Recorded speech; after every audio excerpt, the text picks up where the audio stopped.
Beat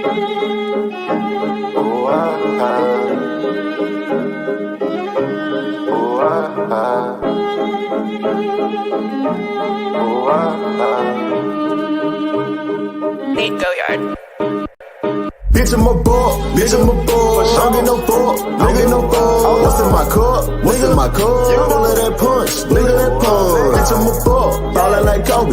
Ho, keep it moving, cause you do not know me. Bitch, I'm a ball, ballin' like Kobe. Ho, keep it moving, cause you do not know me. Bitch, I'm a ball, can't talk in Milwaukee. Tell my dog sick of me, ain't do no barking. Pass me some greens, you know I'ma spark it. Mama got ass, told her to arch it. Pull up at the spot, hop out and don't park it. Bino say, always keep one in the cartridge. With Joey up pepper, so we going toxic. Came from the swamp to visit the tropics. Check out the scenery. Tell love mama to the backwoods right by the lake.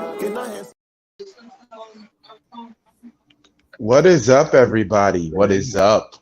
What's happening? What's happening? Not much, not much. God, it feels great to be back after missing a whole week. I miss you guys. Missed you too, man. Yeah. I miss you guys. And also, Missed you too, man.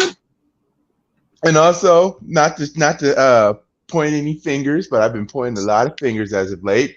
Mr. Dub! What's happening? Remember when you said in a promo that a real champion, he doesn't show up? But what happened this weekend, buddy? Yeah. You defended well. My song for this is Protect Me From What I Want, and that is to be forever. This is exactly why I didn't cut a promo. I knew he would come back to bite me. Hey. There was a chance. There was a chance. I'm just all the shots you don't take. So why not?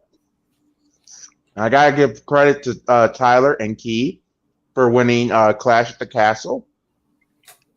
And then I got screwed out of All Out. And a day later. So the championship reign that I had was like a day. So thank you. Predictability of AEW. Thank you. Yeah, the predictability of AEW fucked me over. Oh my God. No Pat McAfee. I'm upset. And the cock face himself is on my TV screen. Guy, what's happening, Chad? What's happening? What's up, normal guy? What is up, John L? What is up, everybody? And welcome to another episode of the Ruthless Attitude Podcast. As always, I'm your host with the most, Malcgoolie, and with me is my co-host, Dub. And no. We're about to get bored. No. Get Corey Graves out of here. He said get Corey out of there. I'd rather have Pat back than him. Well, we're not going to see Pat McAfee for a couple of months because the whole NFL. 4 months? No, he's not doing NFL. He's doing college football. He's doing college game day. He's doing college game day for ESPN for 4 months. So we have to deal with Corey. We have to deal with Corey Graves for 4 months, dude. What the hell did we do to deserve this? And speaking of which, oh my God, Pete Dunne is in his regular clothes. Oh yeah, he's been in his regular clothes since he came back in his regular clothes at Clash of Castle. Thank God he came back with that Clash, man. Braun Strowman returns. He's gonna end up getting his name back eventually. He doesn't. Yeah, but breaking news. Pete Dunne doesn't look like a doofus. Yeah, please drop that. Like and also, we're going to Fatal 5-Way. The winner will face Liv Morgan at Extreme Rules. Obviously, this is going to be Ronda Rousey. He's back tonight. And I'm so happy the Imperium is back. Yeah, I love that Imperium is back, too. Speaking of Imperium, my favorite match of the weekend got 5 stars. Yeah. Sheamus and Walter. Dude, Sheamus and Gunther or Walter. Oh my gosh. You couldn't ask for a better match than what they had. Man, how good. That's how great it was. Beautiful. It was advertised as a Haas fight. We expected a Haas fight. We got a Haas fight. Hallelujah. It was great. What's up, Prestige? Say I love the mix of the Imperium entrance and Gunther's theme song. Yes. Yeah. Also, another favorite match that I like from Worlds Collide. Ricochet and Carmelo Hayes deserve they deserve a fucking Oscar. They freaking brought the goddamn house down at Worlds Collide.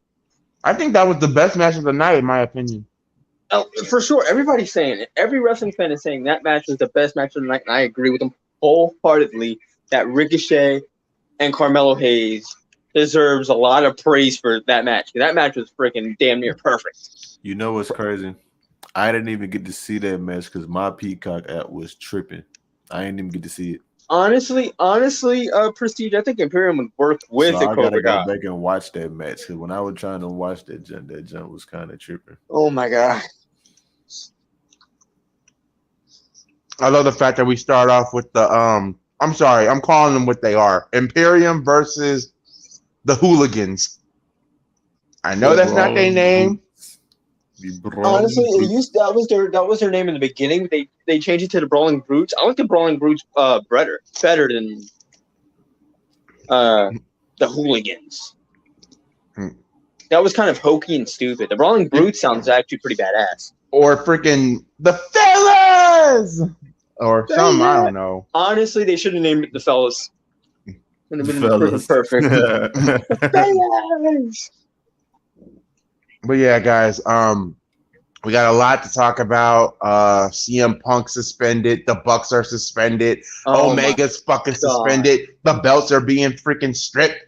Like we already have no trio champions in Death Triangle, who I said should have been first champions anyway. But all right, they would have. They should have been. Them or best friends. Champions anyway. Here's the thing. Them or best friends. Here's the thing with this. I like that better. Irish bastards. Hold on. Here's the thing. I said this on my show on Tuesday. The Irish bastards. They're not all Irish though. I said this on my show Tuesday. CM Punk needs to get his attitude checked and leave that at the door.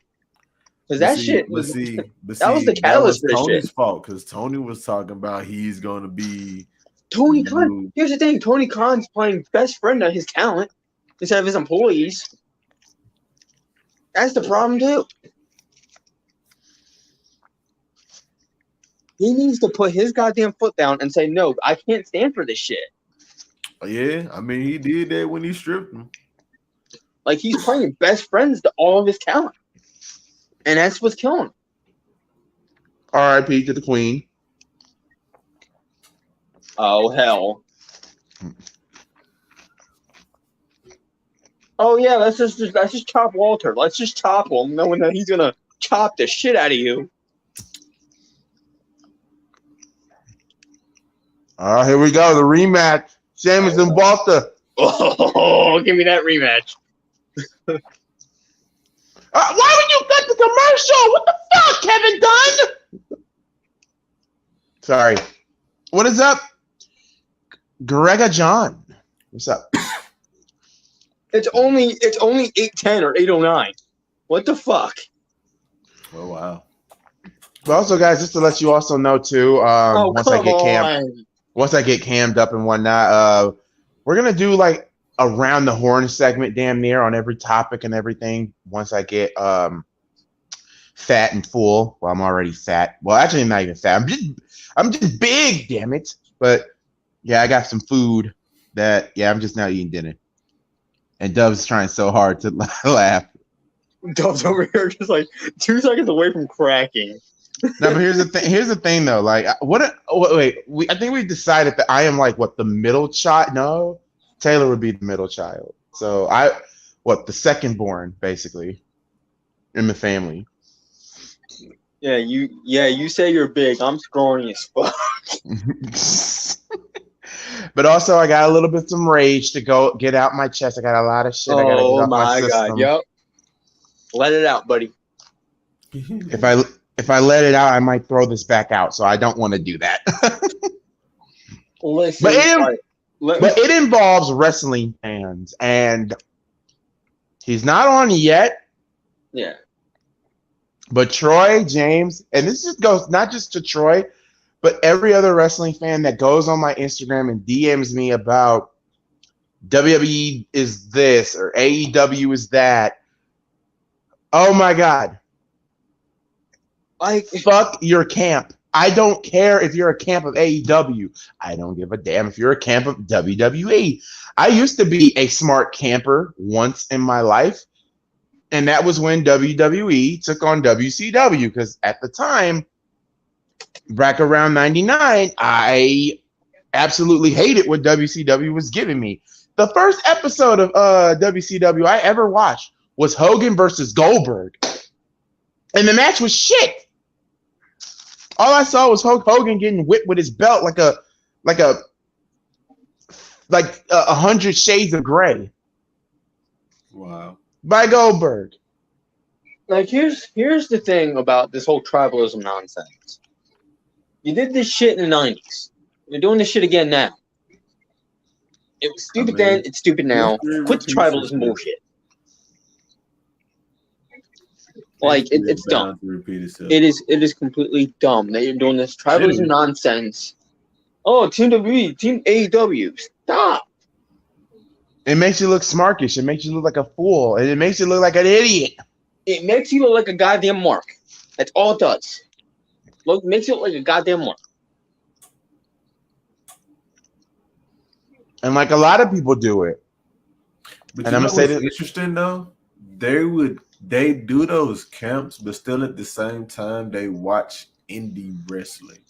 So how are you fully? That's the thing. If you're watching indie wrestling, so if you can watch indie wrestling, you can watch the other show as well. If you're watching indie wrestling, you're watching numerous companies. You're watching a lot of companies. So why can't you? There's a lot of companies. Or Big Four. Like I said, like there's PWG, Pro Guerrilla Wrestling. There's Combat Zone Wrestling. Yep. There's what's that one in Japan? Nova, New Japan Pro Wrestling. Stardom, Women of Wrestling. Yeah, I believe that. GCW. Yep, GCW. Mm-hmm. Reality of Wrestling. Like and they watch that too, but you want to be in a camp between WWE and AEW, bro. It's not that deep, bro. If you love watching wrestling, just watch wrestling, bro. Just stop being weird about it. No, because this dude, one of the subs, basically said, "Oh, MJF said he could take the belt, the AEW belt, to a real company. See, AEW is not a real company, bitch." It's on TV. It's on TV, isn't it? It has a TV deal. They have a ring. They have wrestlers. They have a head guy. And they talking about the locker room and whatnot. Yeah, AEW's locker room is hostile because of certain people. Because this past week, the locker room was cool. But y'all want to act like WWE's locker room wasn't hostile? Bruh, back in the 90s. Another thing too, the rose-colored glasses nonsense of, oh, WWE can't do no wrong, AEW can't do no wrong. Guess what? Both companies have done wrong. Stop with the nonsense. Like, come on. Oh, WWE's better. Oh, AEW's better. No company is better than the other. They all have flaws. They all have good moments. No company is better. Fuck, I remember when Impact Wrestling fans saying WWE was better back in like in 04 to 08, but then they jumped the shark, and I'm people say, "Oh, when did TNA jump the shark?" It was when that Aces and Eights storyline is when they jumped the shark. Yeah, because number one, it was a full year. It was a full a full TNA calendar year of the Aces and Eights. Hell, one of them was so goddamn obvious, because who else has a bean-shaped head than D'Lo Brown? I already knew D'Lo Brown was a part of it. Yep. That head tells it all. Yep. And as soon as they revealed that Devon was in the group, you knew that goddamn Bully Ray was in that group too. You knew it. Everyone knew that shit. AEW was the worst thing to happen to pro wrestling from a community standpoint. Yeah, because the wrestling community just became fucking stupid. If AEW didn't come around, this tribalism nonsense probably would have not been in the forefront. Just enjoy wrestling is what we all have. Versus WWE thing, and I made the mistake in the beginning that I was Team AEW and I wasn't watching WWE, and I hated what WWE was doing, but I had my reasons. WWE was not entertaining to me. My thing is, bro. But I wouldn't say now that product, I will watch it. If you're giving me trash, I'm not watching it. And for a while, I don't care what you say. For a while, Vince has been putting out garbage. Yeah, that's why I was full on too. That's why I was full on.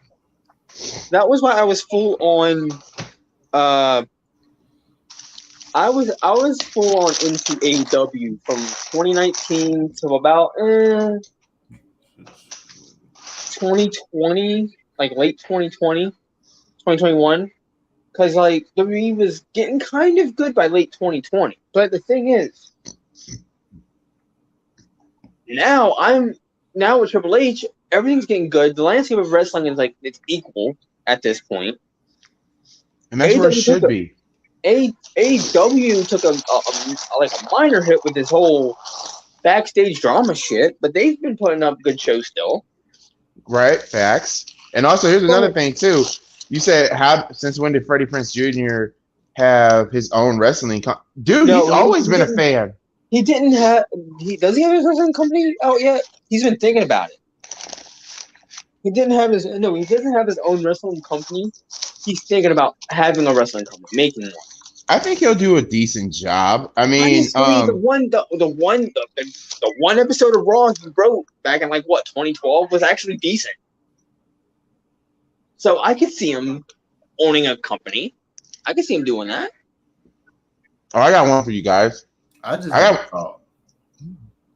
You know how there are all these wrestlers that are wrestling fans. You know, you got Snoop Dogg and Flo Rida and Pitbull, all these folks that's like. I just thought of why hasn't an artist opened a wrestling school? Like you ain't even got to open a wrestling company; just open a wrestling school. Oh my God! Because you could also, I don't know. I just had that thought. Awesome. I might save that. I might save that thought. Save that. Yeah, because it's annoying. It's bullshit. What's up, brother? What's up, brother Spot? What's happening? What's up, man? What's good? What's goody? What's goody? What's goody? Nah, we just in rage mode. We just in rage mode. All three of us are annoyed as fuck.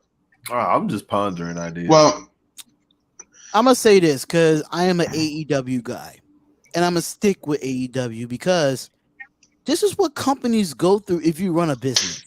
Yeah. But did I see this coming when it came to CM Punk? Absolutely. Everybody did. Everybody saw it. It was going to happen. This is what CM Punk does when he doesn't get his way. Exactly.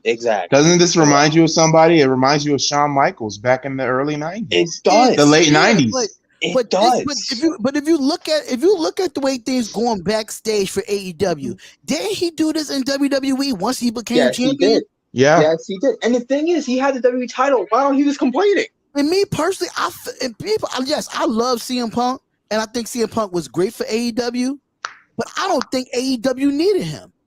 Honestly, I don't think the wrestling community needed him anymore because he left the wrestling community to pursue a UFC career, so he turned his back on the wrestling communty. And got his back on us. And now but now here's the thing about it too with CM Punk too. Name a hold on, y'all. Name a wrestler who retires in his prime.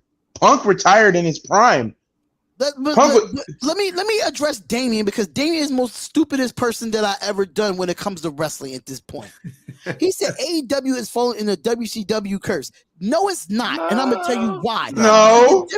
The difference between WCW and AEW, WCW was not pushing talent. Fact. Thank you. Hallelujah. Thank you. Pushing Hulk Hogan. They wasn't pushing talent. And when I mean they wasn't pushing talent, look at the Eddie Guerreros of the world, the Rey Mysterios of the world, the Chris Benoits of the world, all those type of guys that left WCW to go to WWE because they were so focused on the NWO, and they had everybody in the NWO being a boss of WCW, and Eric Bischoff was jerking off every NWO's dicks at the time. This and then you got to put Vince Russo up there too. One thing about WCW that tripped me out. How you gonna put everybody on the roster in NWO? That blew my. The problem with Tony Khan in AEW is really CM Punk. And also, there's some times too that I do, yes, CM Punk being the main focus too. But at the same time, we all thought a nice Inzaguri by Pete Dunne. Anyway, when you think about it, a lot of people said Tony, and I was one of them, that he was scared to say something. But he had some balls Wednesday. But he not only stripped Punk, but he stripped the Elite. The thing about it is I feel as though Tony Khan is a businessman. Yep. There's some things you don't say right then and there, but it's going to be said behind closed doors off camera as an owner. So you got to think of it, mind you, his family runs a football team. Mm-hmm. Everything's not going to be said on camera. He's running his business like a football team. Some owners, it's just like if it's a storyline that you want to put out there, yes, you're going to say what you want to say. But if it's real business involved I'm sorry, my bad. AEW not pushing talent either. Don't even ignore it. Don't even put them in the corner. Ignore it. You ignore people like Damien because Damien can't come up here and be real and talk about it for real. So let's just ignore that. But at the end of the day, Tony Khan is a businessman, and he's going to say things behind closed doors that's not going to be said at the conference. Because if that was me up there, I wouldn't have said nothing either. But behind closed doors, I'm going to rip your fucking head off, dead ass. Because it's my business that you're trying to screw with. And that's what CM Punk's trying to do. He's trying to fuck everybody over. He was fine and he was good before he became champion. And once he became champion, now he's acting like a bitch. I'm done with CM Punk. And I've noticed this too. Like before 10 points go to Spotlight. That was some deep and here's the thing. He's back. Spotlight's back. Y'all, he's back. He's back. Here's the thing though. Spotlight is speaking facts. Because look, before CM Punk even got there, AEW was basically a well-oiled machine. Before CM Punk got there, it was killing WWE in the ratings. It was a well-oiled machine. It was a well-oiled machine. CM Punk gets there, all this drama happens. WWE's taken over.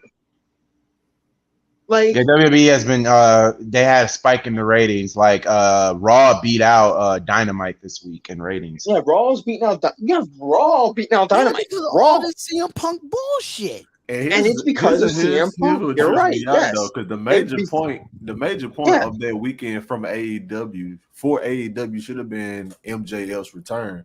Yes! We spent the majority of this week talking about CM Punk. He did. Punk ruined that moment, like because that MJF moment was fire. It was. That MJF moment. It's like how Taz said, the devil backstage stuff just took the whole devil thing and everything, and the whole MJF thing was overshadowed by this mess. It was, and MJF was pissed about it. He was pissed about it. The Swerve in Our Glory. He was pissed about it.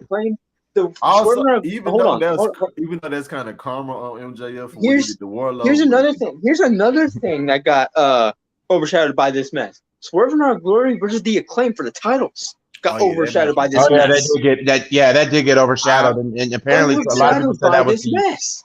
And a lot of people said that was probably one of the best matches on the card. And I'm gonna say this because I am a mark for Keith Lee and Shane Strickland, mostly Shane Strickland and I am Keith Lee. But I'm gonna tell you something. I'm not gonna cap to you though. I'm a fan of the Acclaim. I don't hate the Acclaim. I don't hate them. I tolerate them. Bro, To be honest, the whole finger thing kind of like yeah, it's cringy. It's cringy and it's terrible. Like Spotlight. And the shirt they're up. trying to sell. Do the scissor thing. The Acclaim, the scissors thing. Hold up. That thing look like a two lesbians. A lesbian scissoring. I mean, I'm just saying. That's basically what it is. A lesbian scissoring. God but the thing that fucked me up is when they say, scissor me daddy ass. What the fuck? They literally say that phrase. And now you got it on a t-shirt. And now you got one of the most probably maybe top 5. You know what? I'm gonna say this right now, and I know a lot of people, just to get off topic just a little bit. The New Age Outlaws are a top 5 tag team. I don't give a damn what anybody says. They should be there. I completely agree with that. And I'm sorry, Road Dogg was and tell me, if they were a little bit younger, if we can just break the time barrier, who would win in their prime? The New Age Outlaws or Enzo and Cass? Oh, New Age Outlaws. New Age Outlaws, by far. By far. Only reason why, because Cass was really Enzo and Cass. Let's keep it real. Yeah, Cass was Enzo got carried by Cass. He definitely got carried by Cass. And one thing about the New Age Outlaws, they carried each other. So it's like, that's what made it good. You said it. I'm about to say it. You didn't know? Hey, bro, that intro got me in trouble. You gotta finish it, Coolie. You gotta finish it. I was, but Dub intervened, so I was letting Dub finish. Okay, do it again. All right, wait a minute. Somebody got to make the beat. Amy, are you saying that why did Big Swole and Leo Rush left the company? They probably left on their own reasons. Leo Rush left on his own terms to prefer his to preserve his music career, but now he's back. Now he's because he wanted to pursue something else. Now he's back in New Japan, and now he's in their junior weight division. He might be winning their junior heavyweight title. So my thing is this: though, you're going to have wrestlers that's going to leave for a certain reason. They didn't leave the company. They got moved to ROH, dude. Goolie, I know. My bad. Goolie, you know that. When I say that everybody was going to go to AEW, what did I say? I said AEW needs to stop signing people. Did I not say that? You did say that. You did. And this is why I said that they need to stop signing people. Once they sign CM Punk, don't sign nobody else. And that's exactly they kept signing people. But I had this feeling once they was pushing CM Punk to be the champion so fucking quick. And this is what happens when he becomes champion. You see, it's a repetitive thing going on. He does not get his way as champion. And when he doesn't get his way as champion, he's going to complain, he's going to bitch, and he's going to moan. And that's the problem. That is the thing that I said on my show. It's CM Punk. He comes in, he wins the title, he loses the title, doesn't get his way, he's going to bitch and moan, cause all this drama, and then it's going to be that. But Malachi Black, I have to ask this too. My bad, Spotlight. I gotta address this too. How come 2 big major companies fucked over Aleister Black, Malachi Black, Aleister Black? WWE fucked him up, and AEW didn't know what to do with him. I'm like, the House of Black was actually pretty badass, but then they ran into the roadblock. I was not a fan of Malachi Black like that in AEW. I just was not. I liked him as Aleister Black in WWE than I did in AEW. Just my personal opinion. I just feel like the character. I just feel like I didn't like the character as Malachi Black. The House of Black I thought was dope. Don't get me wrong, but I just feel like Malachi Black just didn't fit in what AEW was trying to do. That's just my opinion. Can't say Punk caused all the drama. Everybody's in fault. I agree with that too. Everybody's in fault. There's multiple people at fault here. Tony Khan's at fault for not putting his foot down initially. Punk is at fault for causing this shit. Throwing it all out there in the media like that. Like, bro, if you feel that type of way, you could have went to them folks face to face. You ain't just have to just throw everybody business out like that. And that's what makes it the front face for CM Punk, and now everybody else have issues because CM Punk spoke up. But my problem is this though: when CM Punk first came here, he had not said a fucking word. But once you put the belt on him, now everything goes to shit. Come on, And now. here's the thing. And the reason why we singling out CM Punk because he was the I think he still is the AEW champion if I'm not mistaken. No, he's not. He got stripped of the title. He got stripped. But when he was the AEW champion, you see the totally different type of CM Punk once he became champion. Because now, shit. Here's the thing: he won the belt, and then he had to well, not vacate. Well, yeah, he got injured. Yeah, he got injured. Because he very stupidly jumped the guardrail onto the fans to embrace him. But didn't CM Punk do something like that in WWE, if I'm not mistaken? Yeah, he did that too in his hometown of Chicago. You know, it's Chicago. He didn't fall. No, he didn't. Come on, the only reason why we saying CM Punk because out of everybody that's going through something in AEW, CM Punk is the top guy in that company. But with that being said, it starts with CM Punk and then it's the rest. But here's the thing. Yeah, it starts with CM Punk, but there's a lot of people at fault. Damn, wait, he's leaving Selena? Hold on. My bad. He's leaving Selena? I ain't hear anything about that. I didn't hear about that. But it starts with CM Punk definitely because he was catalyst for all this. Tony Khan's at fault because he's playing buddy with the talent when he should be putting his foot down, punishing the talent that's causing issues. The Young Bucks are at fault for instigating a fight. They have every right to be suspended. Sorry to say. All of them did. Exactly what should have happened. Everybody should be suspended. Right. You know what's so funny to me? Every right to be suspended. It's so funny to me that the VP, how you said the EVPs, they got suspended. Nah, they deserve to be this, bro. They did. You have to kick open my door like that. Wait a minute. The EVP. Who are the EVPs? Who the fuck are they? Executive Vice President. The Bucks The question is, Kenny Omega and the Bucks. The Bucks and Kenny Omega. They've got freaking wrestlers as EVPs. Hold up. This is another problem. This is why you don't have performers, active performers, in a business with you. Thank you. You should never. Thank you. This is why if you're going to retire and then be behind the scenes, that's fine. But if you're an active wrestler, you should not have no title in this business at all. Your job is to wrestle on certain days. The inaugural trio. The mango pineapple. And I don't like that. That's why I said Death Triangle should have been the inaugural trio champion. And here's the thing about that too, about that trios tournament. It was right from the get-go that the Elite and Omega were gonna win that shit. But here's another thing too, and me and Dub said this on the live stream a month ago.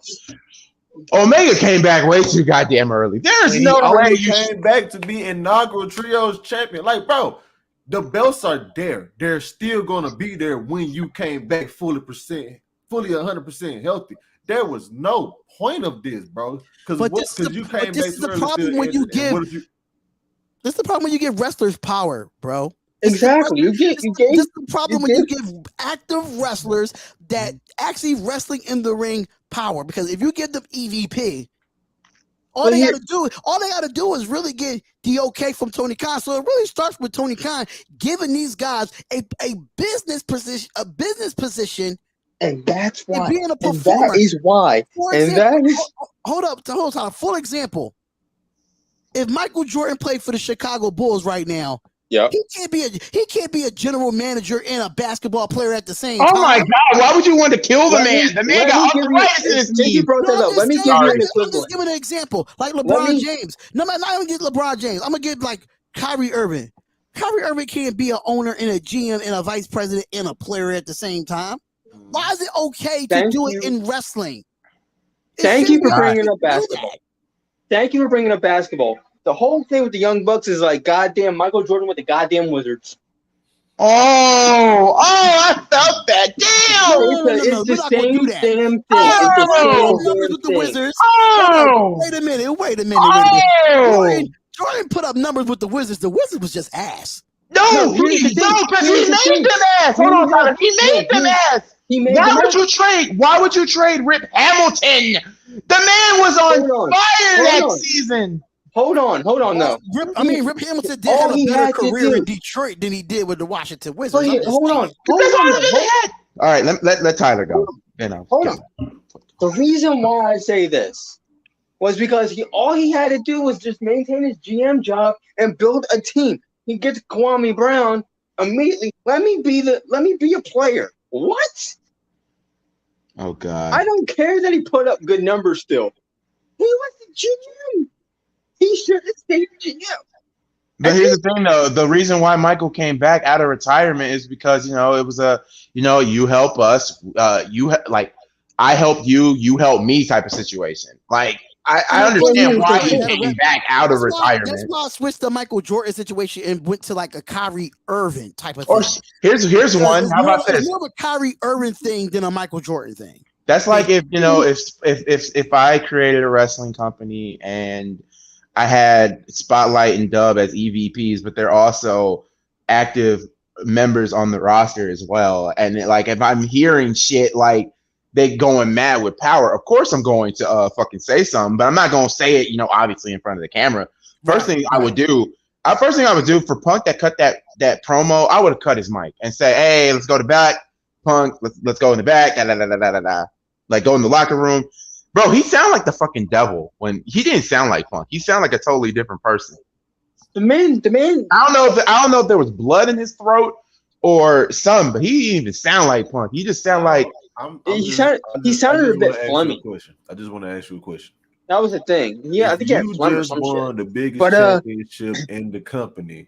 Are you really going into the press conference and finna just lash out angrily, or are you going in there happy that you just won this championship and you finna get some more money?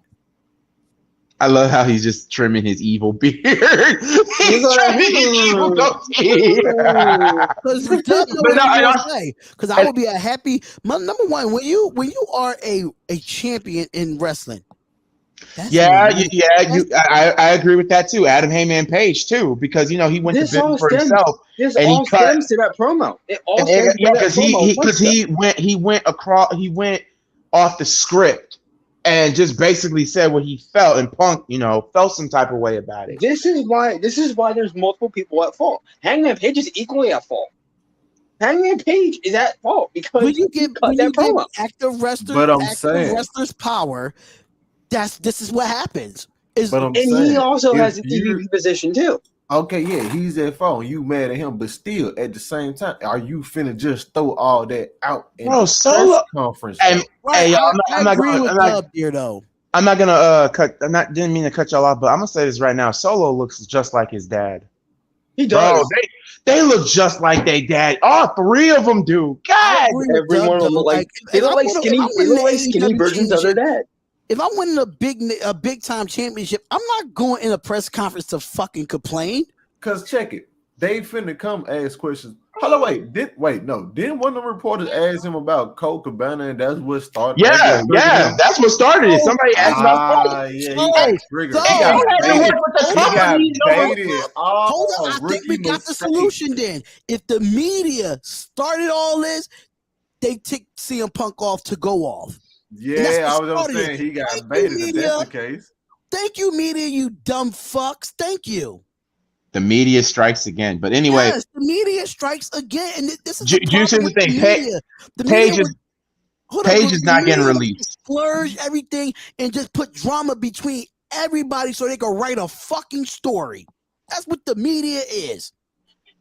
They would spin the block 20 times just to make sure they get a story. Now they got a story because of the one fucking question that asked CM Punk and ticked him off, and now everything's going to the shits. Thank you, media. Thank you, dumbass press conference. You're full of shit. If I'm Tony Khan, I wouldn't even have her to fuck back there.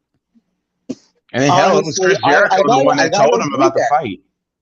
I gotta agree with that. The media caused this firestorm too. Like they're at fault too for asking that question. But here's the thing, though: when you're a media stooge, the media always likes to fucking hold on. They like to skill the knife. They like to stir that pot. But at the same time, too, though, as media, CM Punk should know around them questions like that. CM Punk should know how media works since he's been in this business for so long. If something came up and you really didn't want to question it, just say no comment. Exactly. Just say no comment. You could have been like, bro, why you asking me about this? Why are you asking me this question? No comment. Next question. Or something. Speaking of Jericho, he runs for good wrestlers. Juice, in what fucking universe and what uni What uni? What world? What? Hold on, Tyler. I'm about to be in the zone for a minute. Okay. What uni? What universe? What woman's pantyhose? And what fucking universe did Jericho fuck somebody? Did this man just say? In what fucking universe? Please tell me, Juice. Tell me. You know what? Some people, you know, like I said earlier, when it comes to wrestling fans, they like to show their assness. They like to show their ass. Hey, John L and Damien. Yes, the media has the right to ask the question, but it's up to the person that's getting the question asked to if they want to answer it or not. Oh my God! Give me a minute. Name a wrestler who came out of a Jericho feud for the better. Christian 04. Look at that fucking storyline all the way to motherfucking Armageddon 03 to WrestleMania 20. You don't remember that shit? Jericho Christian became over. I don't know what he put Christian over. He put fucking Cena over. He put Ray over. Fuck. Oh my God! So much talent over, man. No, what's his name? Who was the Intercontinental Champion at the time? Is it Uranashi? No, I mean AEW. It doesn't matter what company it is. Orange Cassidy, my dude. Are you sniffing shit? Are you high right now, Juice? Comedy character that got Orange Cassidy. He put Orange Cassidy over. The fuck you mean? The fuck you mean? God. Somebody He sound like me. The fuck you mean? The fuck you mean? Some of these fans don't know what the fuck they're saying. Hold up! It's getting crazy in here. Nah, for real. Yo, what was that horror music? What was that horror music? What the hell? Okay, I forgot about Cass. How the fuck do you forget about Cassidy? So you forgot about the what was it called? The mimosa. What was it? Mimosa. The mimosa. Oh yeah, MJF. He put over MJF. Yep. Not once, not twice, but 3 times. All right, so put over a whole goddamn faction. Hold up, Goolie. Juice admit to that he forgot about Orange Cassidy, so let me give him applause. I'll give him that. I get pissed. He put over a whole faction, man. A whole faction of wrestlers. Huh? Wait, what over Moxley. Oh, yeah, Moxley. Oh, yeah. Also, he put over this goddamn tagline. Oh, a little bit of the bubbly. He put over a goddamn list. That whole year in a chokehold. He like, oh. No, I'm saying the media didn't ask him questions until after he started ranting. Oh, Jericho versus Moxley was the best feud in AEW. Fuck, Eddie Kingston. Yeah, he put over Kingston. Oh yeah, he put over Kingston. Who's also a hothead. He's also a hothead. And he's suspended too. And Eddie Kingston just flat out also a hothead. Eddie Kingston just flat out told the freaking media on who he hates in the locker room. But Eddie Kingston's always been like that. He's always been like that. Hold on. But yes, I agree. Hold on, I agree. If CM Punk would have said no comment, all this could have been avoided. And do you guys agree? Yes. Agree. Facts. Absolutely. Facts. All of the cracks that AEW showed stemmed from this. If he would have just said no comment. That's all. If y'all just all had to say, but check this out too, though. Did you see that this past Dynamite? They said backstage morale was good when them boys was suspended. Yeah, the morale was good. You know, that means when you make, like I said, when you make roster EVPs, the shit could get toxic. Mm-hmm. I mean, who else is a VVP? I mean, had to choose sides. And just to look at it from a business standpoint, this is what all wrestling businesses go through. I mean, the WWE went through their own stint as well of a lot of backstage shit, and they overcame it. AEW ain't been around more than 10 years yet. And this is a big test for them. This is a big test. This is adversity as a business. Yep. So if you really want to go through that adversity and go through the hard times to make it a successful business like WWE, then you're gonna have to do that. You're gonna have to put some people in place, and sometimes you're gonna have to release people that the fans probably don't want you to release. But if it's toxicity in your locker room, then you got to do what Triple H and Stephanie McMahon do. best for business. You gotta. What's up, Raider Critique? Long time no see, buddy. Raider Or do Critique, y'all what's want to going be on? EVPs? Because at this point, 3 years in, excuse me, going on 5. Okay, I've seen they Toxic. got 5-year, 10-year. I've seen Toxic Attraction a lot on SmackDown. Did they get a call up or something? Yeah. No, they're still on NXT. It's just that they're, they combined all the belts. They combined all the belts. Okay, so yeah, they sense. combined all the belts. Right. I feel like Tony should have them boys make a choice. Either you're gonna be active wrestlers or EVPs. At this point, we almost reached 5 years. Y'all can't be both. But at the same time, a lot of people also forget this too. Tony Khan didn't find AEW though. It was, it was a bet from Dave Meltzer. It was Dave Meltzer and his stupid ass takes saying that the Young Bucks and Kenny Omega could not sell out an arena like WWE did, and they took offense to it, and they made that all-in pay-per-view, and it was a giant success, and they had to find somebody. They had to find somebody to back them up when it comes to money, and that's where the Khan family came around. So technically, it's Cody's company. It's Cody's company, damn near, to be honest with you. It's Cody and Brandy's company. They just basically gave the baby to Tony instead of the Bucks and Omega.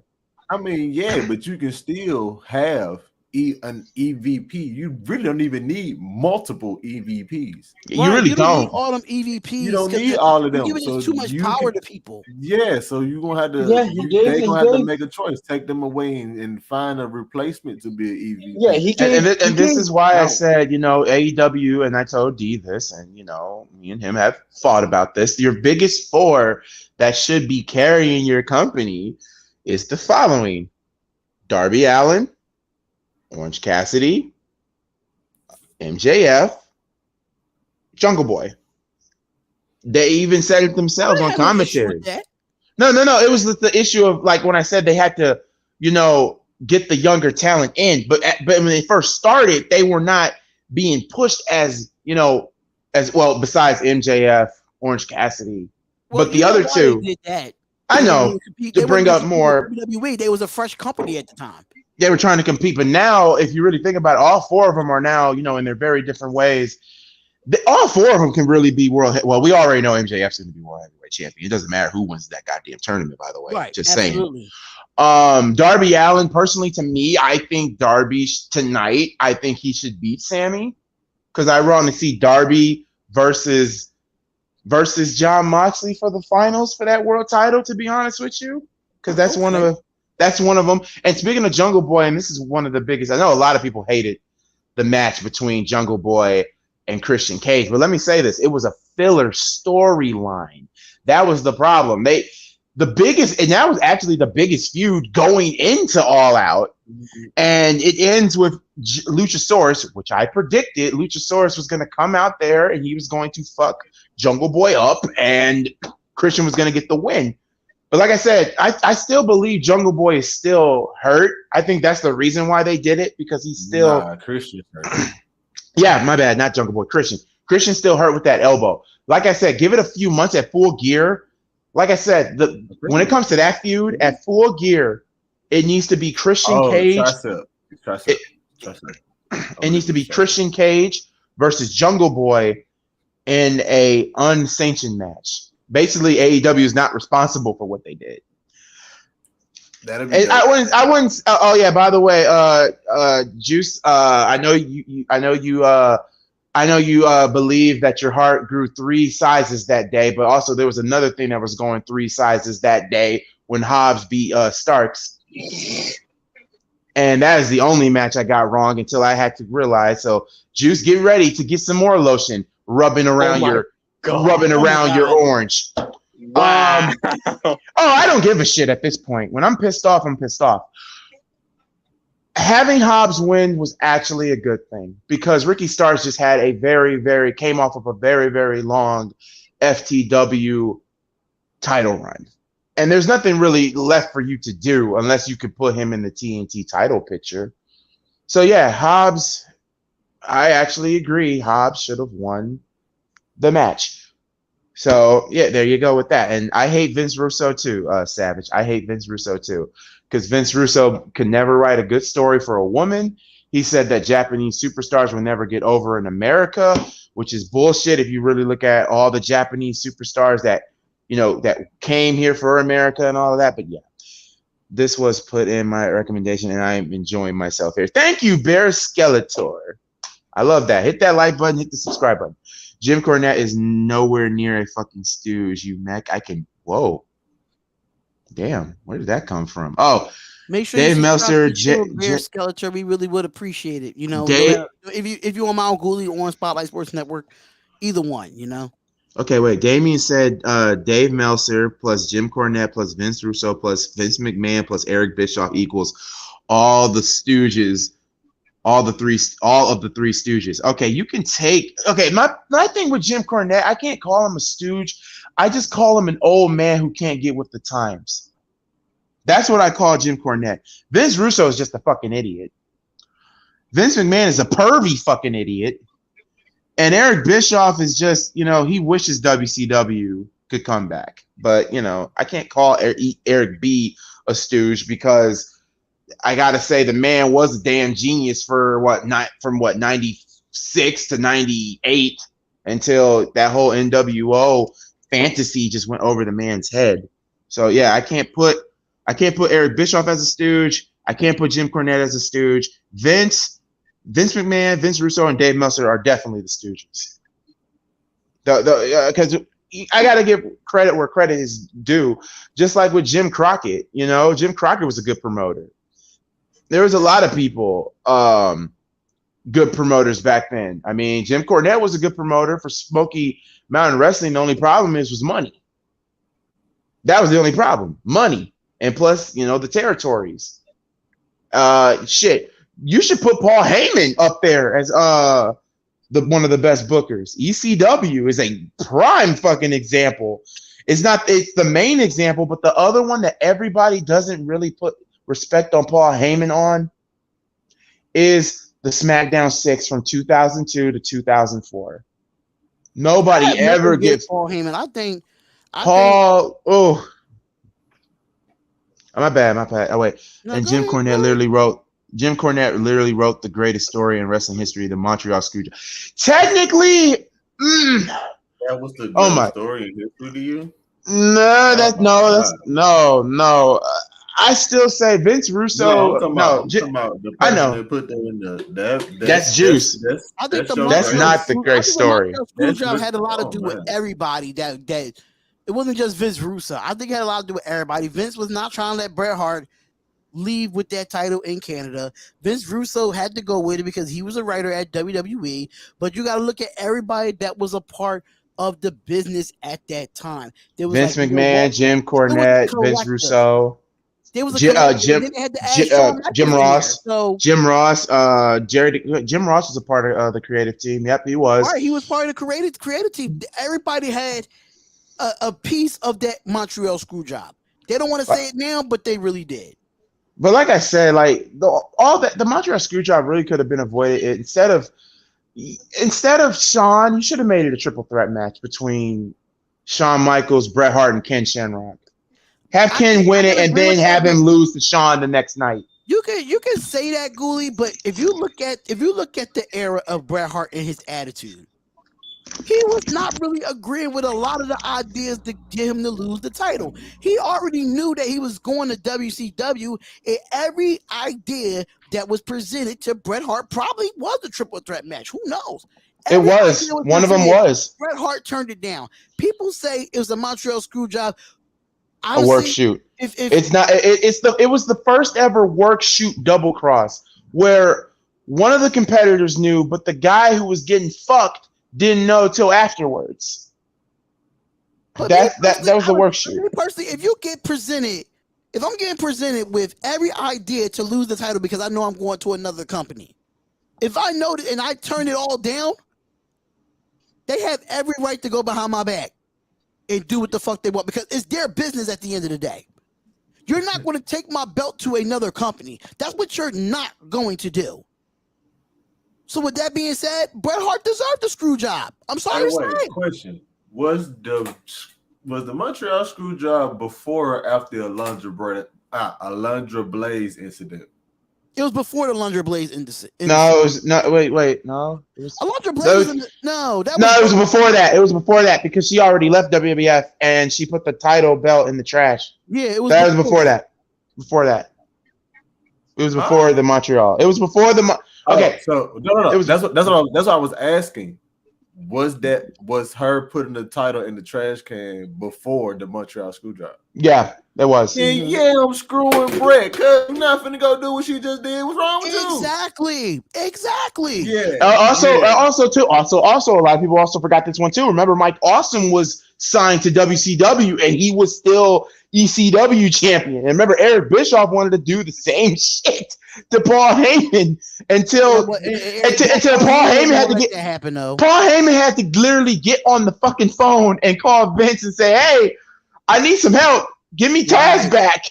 Right. Remember, and the fact that this happened here in Indianapolis, this is why Indianapolis deserves a goddamn WrestleMania. I remember this from the top of my head. It was what was it? The Armory downtown. That's basically 20 minutes away from my house. And Mike Awesome was in a different locker room. He couldn't even be around the ECW guys. He couldn't be around them, period, because him being WCW superstar. Nobody knew that Taz was in the building. Nobody knew. And then, so think about this. You had, picture this in 99, guys. A WCW superstar holding the ECW title against a WWF superstar. Shit was surreal back then. Imagine in an ECW ring. You gotta think about it too. That was at the time when the internet was not spoiled. Not around. It was always dirt sheets and hotlines. God, I miss hotlines. It was around, but it wasn't as popular where everybody get leak shit now. Like yes, it was now. Like if you wanted to know shit, you had to call somebody or you had to go on dirt sheets to find out, hotlines and whatnot. And hell, Taz didn't even hold the belt long. Or some shit like that, like certain chat rooms or some shit like that. And I think what Joey Styles said it best, the reason why he couldn't drop our title on national television because of a lethal injunction. I was like, wow. But as far as the Bret Hart thing, like I said, he deserved his screw job. He did not want to drop that title. He wanted to take it to another company, which is WCW, and Vince McMahon was protecting his company. Simple as that. I love Bret Hart. I think he's still the best there is, the best there was, the best to ever do it. But you was just a jackass that night. Let me also say this. You wouldn't go copycat with the good did. You thought, yeah, I'm gonna do what she did. It's gonna make them embarrassed. Yeah, what's your thoughts on WWE signing the former Raiders president? I don't see nothing about it. At the end of the day, he still got to go through Triple H. Now, let me say this about the whole entire the Bret Hart Screwjob incident. Let me say this: does anybody deserve to get screwed out of their livelihood? No, they don't. But at the same time, many ideas were given to Bret, but at the same time, too, all this was not even about him dropping the belt. He didn't want to drop the belt to Michaels because Michaels ended up telling him, he would never put him over. So, but here's my question to you, though. Why would you care if you're leaving anyway? Yeah, that's true too. Signed a contract for like $20 million with WCW. Like what? Because here's the thing. The thing about it was Bret Hart didn't want to leave not on a bad term, basically with Vince. Because the deal was between Bischoff, Vince, and Bret Hart that nobody really says that there was going to be Nitro was going to be aired the night after Survivor Series because Raw was normally pre-taped.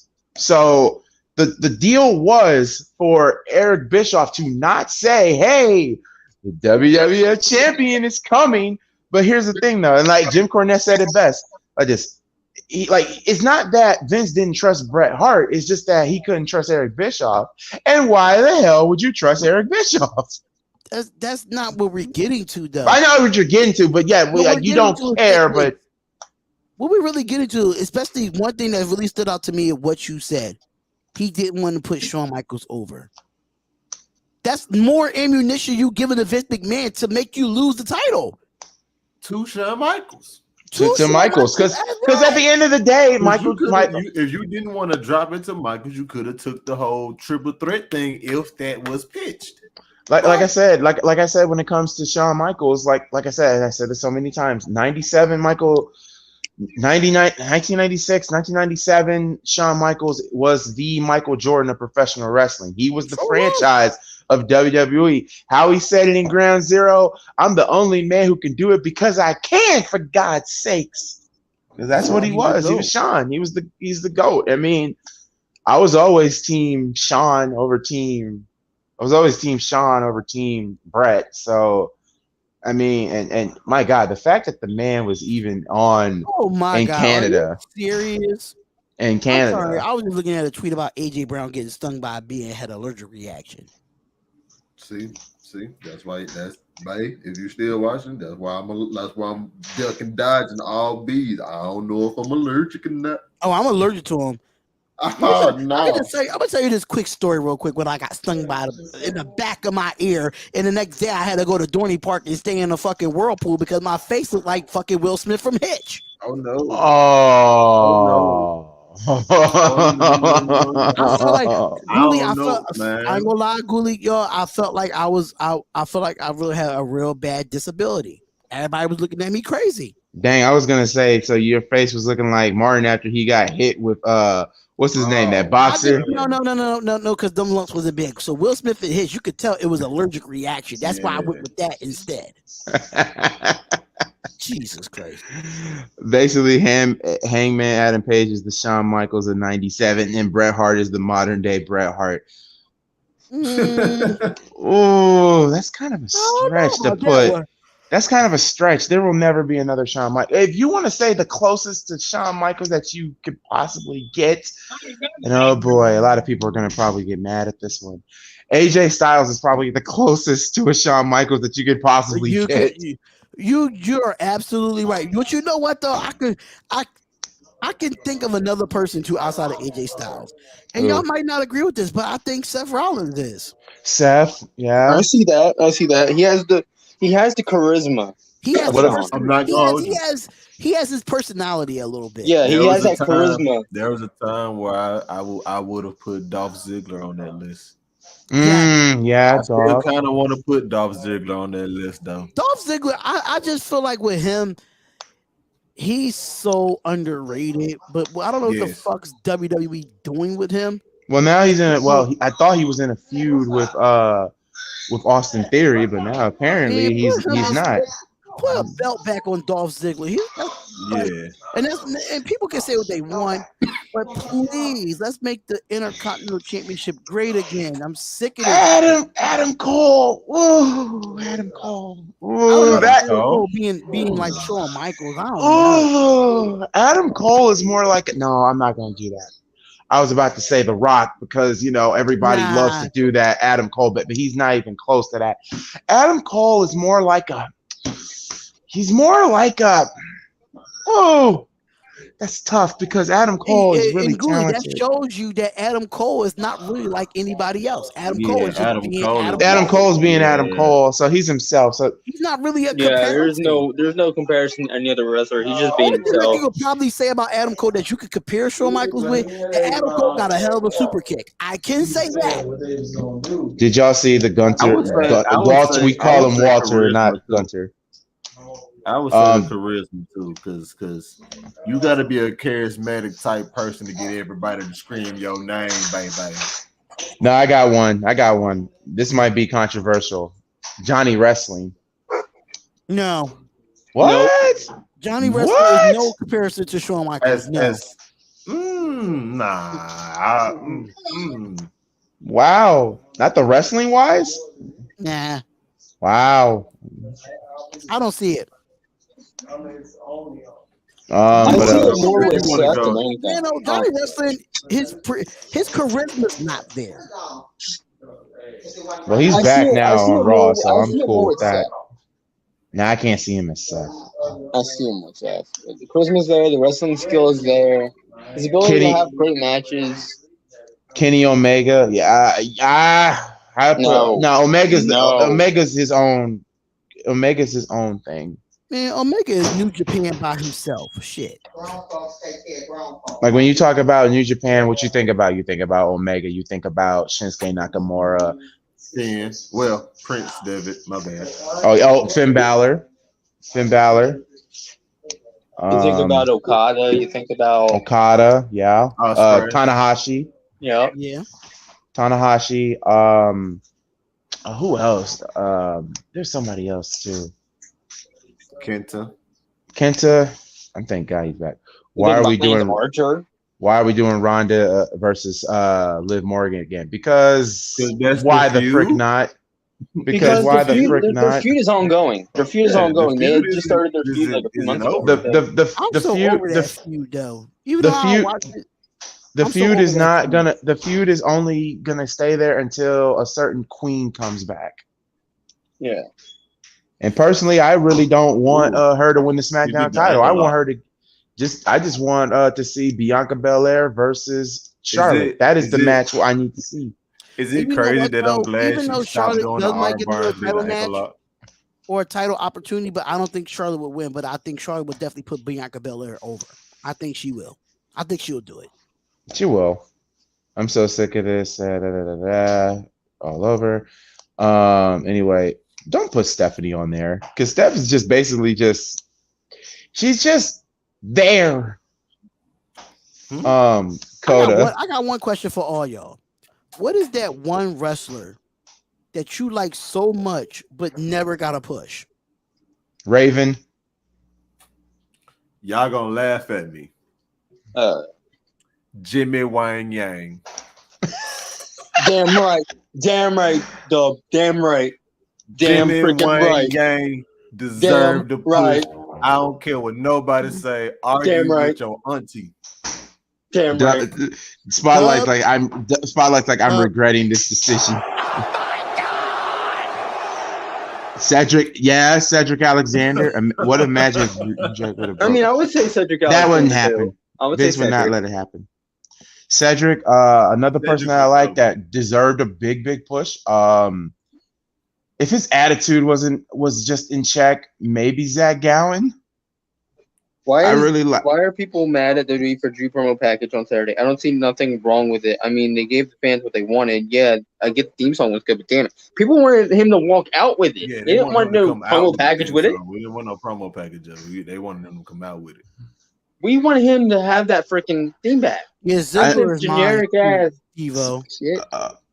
Y'all gonna, you know what? Not Dub. Damn, Darian might get mad with me with this one, but Sami Zayn. Sami Zayn, yes. Honestly, yes. But you know yes. what, with Sami Zayn, because him and Owens would tear the house down. See, with Sami Zayn, my problem with him, I hate that they changed his character.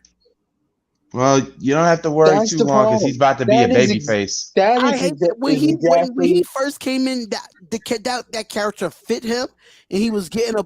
He should have got a push with that character. He was a happy-go-lucky guy, walking, dancing down the ring, having fun with the fans. The whole conspiracy theorist character kind of sucks, and it's just like. No, I got one. Now he's just a redheaded stepchild to the freaking bloodline. I got one for y'all. Oh my god!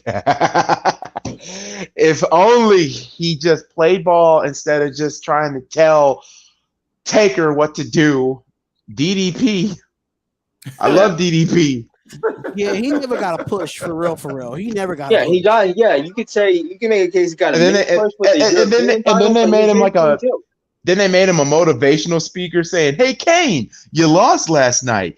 That's a bad thing. But DDP won last night. That's a good thing." And they had a smile on his face. I'm like, he had the derpiest goddamn smile ever, too. It's funny. Tajiri. Oh, yes. But Tajiri was cruiserweight champion and light heavyweight champion. I don't care about that. Tajiri deserved to be world champion. Tajiri should have pushed up the card. Another guy that I wish that was pushed. Velveteen Dream. Listen, he ruined his own push. Yeah. Let's be real. Yeah, he he ruined ruined it. his own push. Yeah. He got himself fired he from the shot company. himself in the foot. He ruined it. What This if whole sexual assault thing that happened. imagine if Raven would have won the bro? Do you realize I would have had a mini stroke if Raven would have won the damn belt? Shoot, he could cut a Waiting good. on Montez's push. Oh God, I know a lot of people want to see the Street Profits break up, but I don't. I Everybody's still like, believe they're let's building pull to up. a breakup of Swerve in our glory. And I don't want that to happen either, but Swerve them is have gonna a be a goddamn- heel. Why? Let them have another goddamn title reign. But it doesn't. I know D hasn't been watching too much of WWE as of late, but Hit Row He is was framed. He was not framed. Juice, he was not framed. Tell well. me They where dropped the there's charges of evidence the charges of the pedophilia because there was no evidence. But EC3 came out and said that he would take videos of them while they were, in the shower, changing. Yeah, but my thing is this: though, if you said you taking videos of all that stuff, why you didn't bring it to have it as proof? That means you was speculating. That means you was lying. Aleister Black. Oh God. True, you could say that. There's something If fishy. you had evidence and you feel like Velveteen Dream was a pedophile or whatever, bring the evidence. Show the proof. You know who else could have been a world champion? Not just in WWE, but not WWE, but in ECW. But Paul Heyman dropped the ball on this one. Al Snow.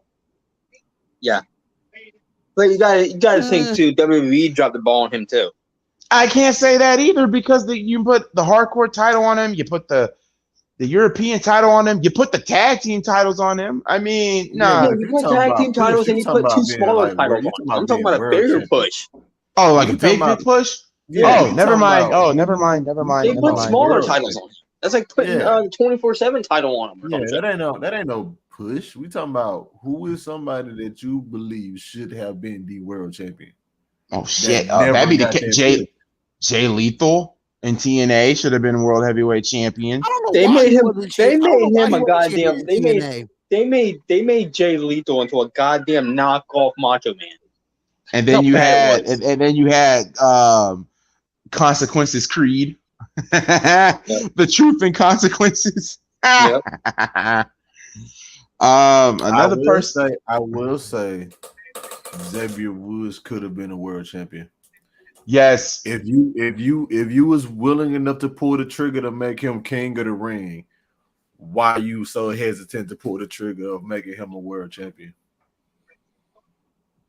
Just throwing out wishes. That's all. Dub, please explain to me why do you love this this Maxwell male models crap? Oh, just because it's hilarious. Only because it's hilarious. God, I need another brisk, but I'm afraid to have a damn sugar rush. Yo, I'm really about to order me one when I get some Taco Bell and give me a Baja Brisk. You make change my name to Dubois. That's all I drink at work. Hey, yo, how about this one? Because I thought he was gonna get a push too because of the circumstances. But what about Chavo? Who? Chavo won the ECW title, but that's all he had. Who the fuck is Chavo? Chavo. Ooh, Chavo. Yeah.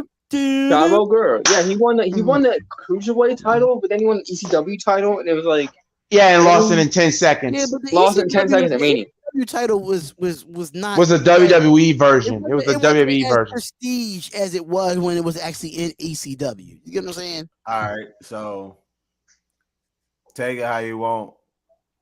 Apollo Crews has the talent to be world champion. Ricochet too. Yep. Nah, you know what? Laugh. I'm just doing this now for a laugh. Big Daddy V. I mean, why not? Here comes the Street Profits. I mean, he was big, and even though that damn song, that song, that one lyric kind of ruined the song for me. You should have left that part out. I don't mean to be random about this, right? But why they do this to Kobe and Queen Elizabeth? Why they do this? Why they do her? I'm not even gonna say what I was gonna say. Never You mind. going to jail? What? Another you know what? JTG, once him and Chad broke up. Yeah, that was a crime. Because none of them benefited. None of them. Nobody, Chad nor JTD benefited from it. Nobody benefited at all. You know who else? Another person, Damien Sandow. Yeah. Damien Sandow. Yep. Shoot, you know, damn. Who else? Ultimo Dragon. That would have. Hey, never mind. Because I don't know the statutes of limitations on it, so never mind. No. Come on, brother. Come on. No, if there's one thing I believe in, it is thou shalt not self-snitch. What? Okay, with that being said, I gotta get another verse after that. God damn it. I'm about to have a God, sugar you made me rush. want to goddamn Goddamn sugar rush. So oh yeah, Tess. Yeah, but yeah. Tess.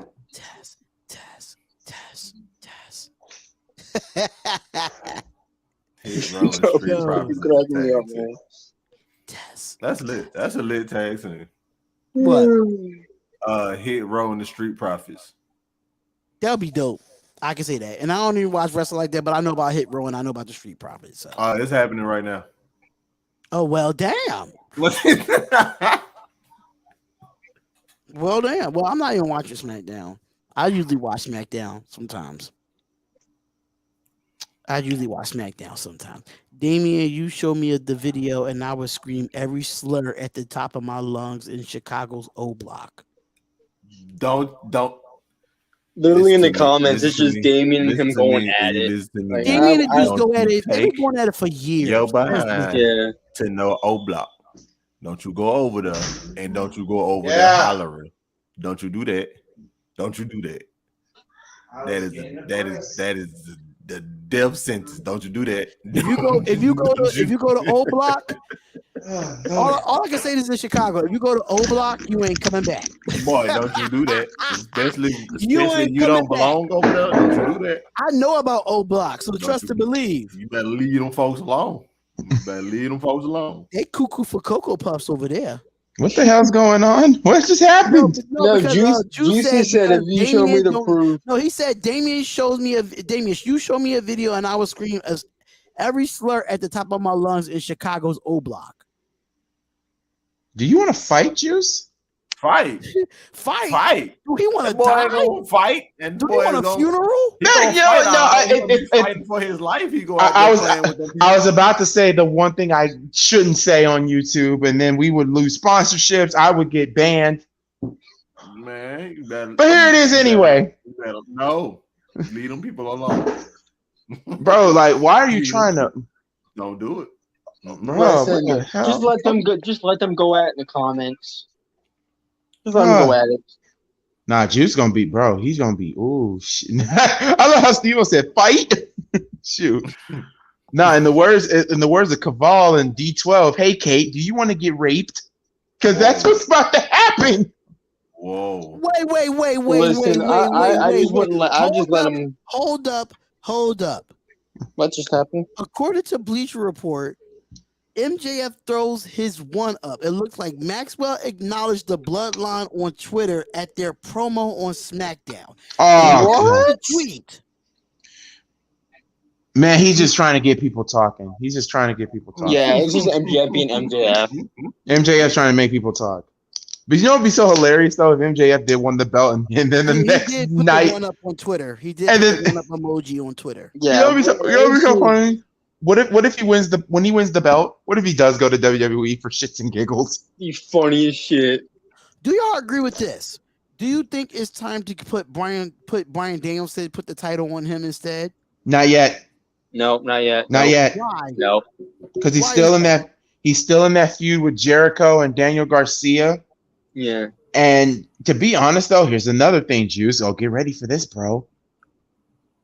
You know what? Bryan Danielson's been putting younger guys over too. He made Daniel Garcia into a star damn near. It's not really up to Daniel Garcia to be a. But do you think him as champion? I think he could put more younger stars over as champion too. Yeah. Yeah, true. Yeah. And I think isn't he the only one in the combat club? It's not a champion. Let me get my. Yeah, it's not champion. No. Currently, him and Moxley are both not champions, but before All Out, I should say, yes, Bryan was the only one that wasn't a champion. Lord. This has been one hell of a show, guys, and I want to thank you all, as always. But we've already did our thoughts on Clash. We talked about some of our matches at All Out and Worlds Collide. We talked about CM Punk. Now, when D comes back, when he gets his charger, there's some things I had to ask him. I know he been watching AEW, but I want to ask him, even though this is 3 weeks late. Okay. How would you grade Triple H's version of WWE so far? I have not watched anything of Triple H since this. I have not seen anything. So you haven't heard about the returns and all of that? Because I've been working like a goddamn slave from I've been working like a slave. I've working like a damn slave, like Amistad. So it's like I don't have time to be watching like. And I haven't watched AEW either. I have not watched anything wrestling wise since I've been working like 3 back-to-back 16-hour shifts. So yeah, I have no time for that. But okay, from what I've heard, I'm really impressed on Strowman coming back and the people that he's bringing back that he brought up in NXT. His kids, his babies. He gave people their first names back. The question is, you bringing them back to do what? That's my nerve-wracking thing. You're that. bringing them back to do what exactly? Because if you're going to bring these guys back, what type of push are you going to put them to? Are you going to add another championship for them to get a type of push? Not only that, who's going to get the push? That's my question. Honestly, I'm at a point where even though they don't get a push as far as a championship, but get a push to be noticed at least. Yeah, that is at least something of relevancy. Triple H bringing them back to not be on the card on the pay-per-view. You get what I'm saying? Yeah. I get what you're saying. So Dub, because you agreed to this, because you've been watching the returns and whatnot too. Is there any superstars in the Hunter era that has impressed you so far to the point that the company could revolve around them? If that makes sense. Not yet, simply because they're still trying to bring he's still adding people, but I don't want him to get to the point where he's booked himself book himself into a corner, right? And he had to book himself out of it. And this is why I keep asking: are we or are we not doing a brand split? Because this teetering the line is not working for me. And I have to agree with Dub. I think the brand split should end. Because if I'm gonna tell you why, and we're unifying the championships, then we need to have one world champion. You can put as many mid-card championships as you want simply because you're going to be running 3 brands on TV, not to mention you want to do NXT all over the world. Right. So you got to have one top male champion, one top female champion. Especially if bringing the tag team champions, like combine all that, just have them flow through the shows. You can have brand split, like you don't need to have the brand split. If everybody's gonna be there, you can just have certain people pull up on certain shows. That don't mean there's a brand split, but you got all these people, bro. They gotta work somewhere. I think I just feel like if you in the brand split, you go back to what Michaels had to go through, what Rock had to go through, what Austin had to go through. They was on Raw and SmackDown every week. I understand it. Even though they still traveling 362 days of the year, shit, they traveling all year round.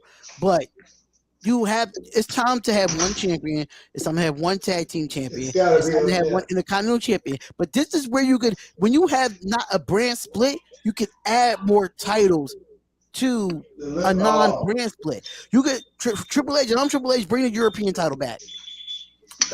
Look, we had European, light heavyweight, hardcore, cruiserweight. And you had a bunch of belts. You could turn the 24/7 title. That's 6 titles I just named right there for the mid. You could turn the 24/7 title into a hardcore title. You really can. You could. You really could. I think that's a good idea. There was the $1 million championship for no reason. Oh God, I remember that. Think about this. People think that the brand split it hurts for Survivor Series. I think it doesn't. I don't think it hurts for Survivor Series. To be honest, though, I'm really sick of Raw and SmackDown every freaking year at Survivor Series. I'm tired of it. I want SmackDown to have its own stories, and as a whole. To me, no, they're not gonna. I don't see them doing that. But what I would love to see how it was back with the brand split. That SmackDown had its own separate stories, Raw had its own separate stories. This is the thing: if you're going to do that. If you're gonna do that, have the draft right after WrestleMania. Don't do the draft a month before Survivor Series. And now everybody that was on Raw that's now on SmackDown got to be like, yeah, Team SmackDown, I'm with you guys. Bro, no, you're not. You were just with these dudes 2 weeks ago. What are you talking about? Mm-hmm. Another thing too, do it after WrestleMania. Do your reset right there. Before I get speculation of teams. In Team SmackDown and Team, I missed the high speculation where it was a shocker where you had wrestlers switching brands during the match. I miss shit like that. Yeah, but you can do that if you So if you do that, but you did your draft the night after WrestleMania. I think it should. If you're gonna do that, you should do the draft at least a month in advance before, at least 1 or 2 months before Survivor Series. But that's the thing; they already do that. But that's not gonna be as impactful as if you do the draft the night after WrestleMania, and then you go and lead into Survivor Series, and then you get a flip. That'll make it more impactful rather than you do it a month before, and you was like, they was just over there.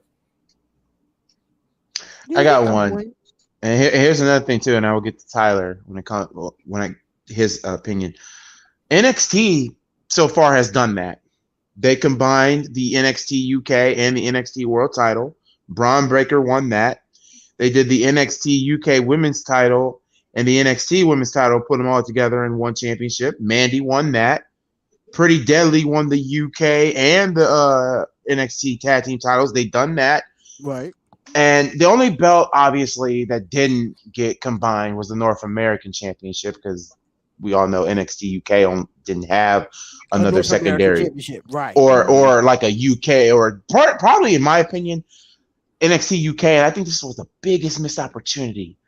I would have the European title on NXT UK. That was a big missed opportunity, but now it's called what? It's going to be called what? NXT Europe now. You can still put the European Championship over there. Yeah, you can. You still can. And like I said, I'm gonna tell you right now, I can't wait till they do NXT Japan. That there will be the one. In the brand split between SmackDown and Raw, and just have NXT invade. They did that before. But they didn't do it right. They only did that because they didn't have up Survivor Series. Raw and SmackDown. I'm saying have them invade when it's not a brand split. It's still going Raw or SmackDown and still demolish people. Shit, I'm at a point where bring back Sunday Night Heat. Shit. Bring back Velocity. Bring back Shotgun Saturday Night. That's my thing, though. All right, y'all have this big oversaturated rosters, both AEW and WWE. Mm-hmm. You're doing live events, right? When you could because all right, you got this big joke. You can take a portion of their roster. Yeah, they're doing live events. They're getting paid on the road type chance. But you can still take other people, put them on shows, because they still got the rights to these shows, bro. Like, pretty sure USA would love to put some of them stunts up. I'm pretty sure if you come to Fox, like, hey man, we got something for Saturday night. I'm pretty sure y'all ain't really doing nothing on Saturday nights like that. Facts. God, I miss Saturday night's main event. Shoot, and to be honest, I know this is probably like one of my favorites too, because I do have family that served and protect in the military. I really do love it when they do Tribute to the troops. Yes. Here's the problem that I have with Tribute to the Troops. Stop doing it on a Sunday on Fox. I don't remember them doing it on Sunday. It always gets blacked out by an NFL game. Because NFL has,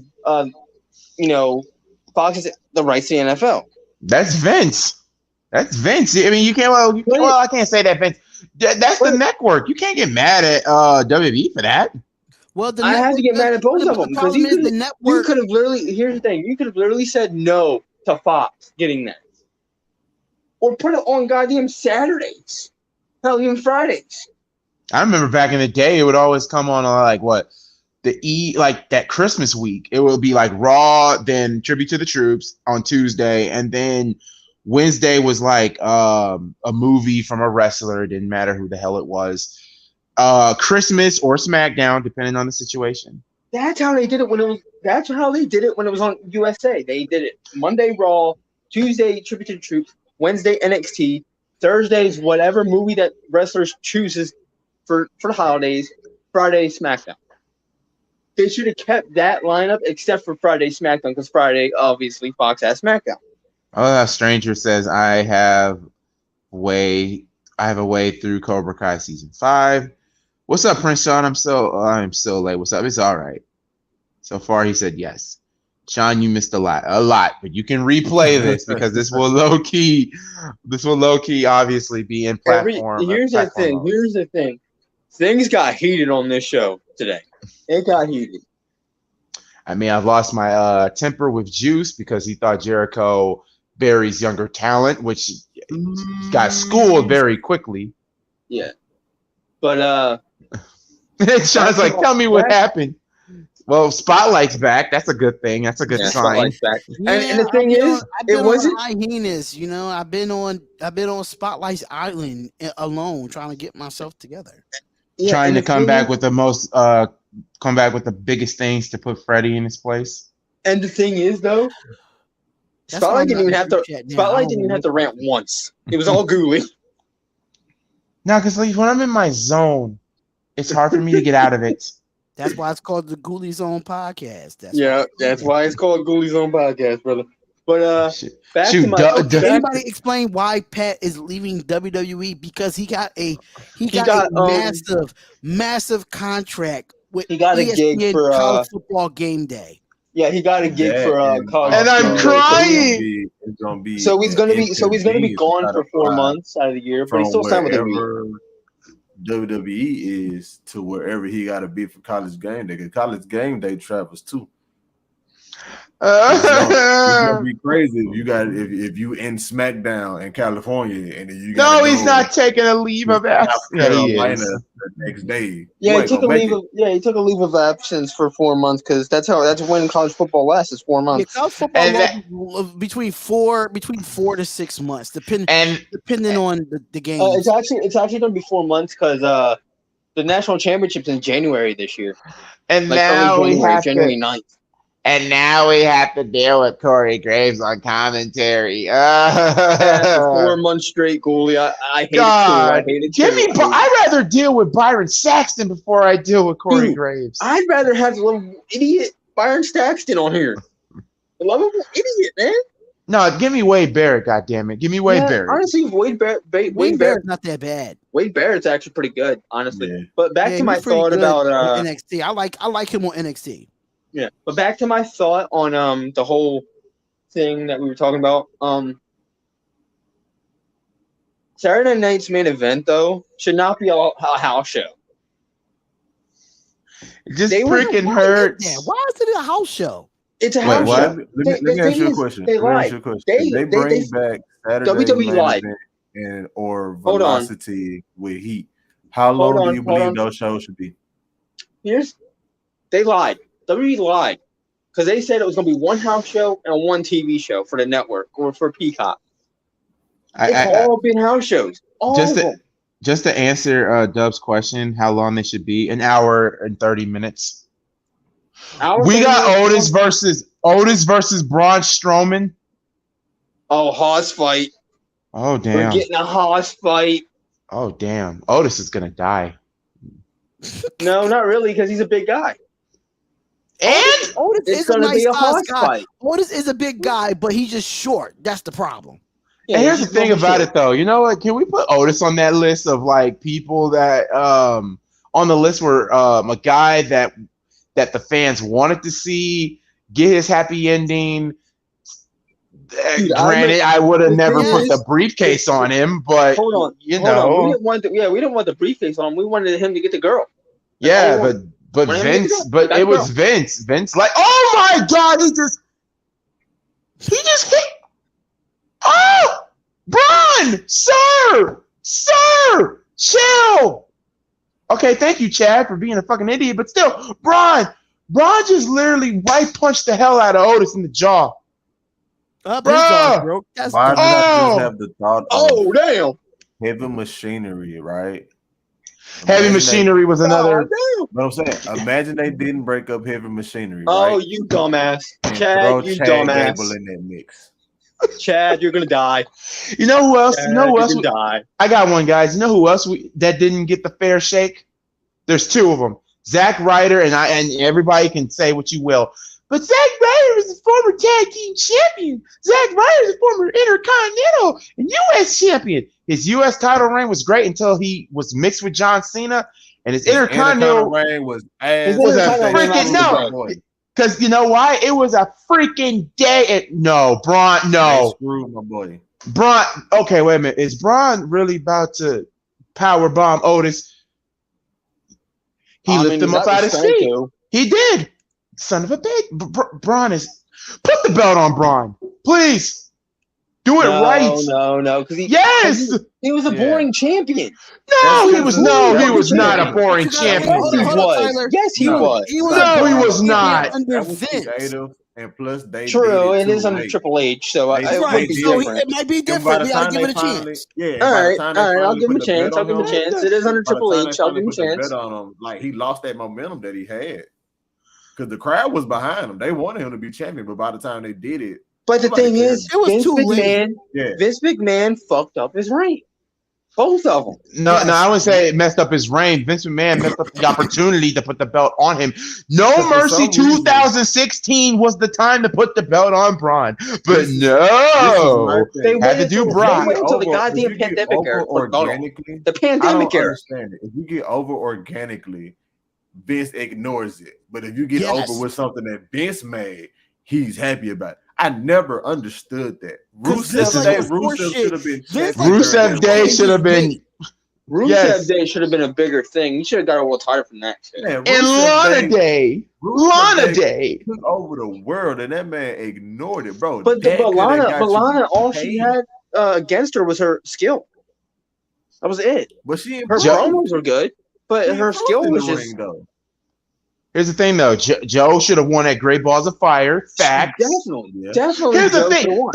Here's the thing about that whole entire feud. If you watch that whole entire feud from the beginning to the end, Joe was completely owning Brock every single week on Raw. Shoot, you know how I can tell? Because like 2006, Malcgoolie was like, choke him, rip his throat out, don't let go. My dad's like, damn. I'm like, nah, I don't want him to breathe. I don't want Brock to breathe. Turn purple. Turn him. Kill him. Yo, I'm I sorry. Everybody. I'm was sorry. like, I was a very, very bloodthirsty. Listen, person. I was the same way during that feud.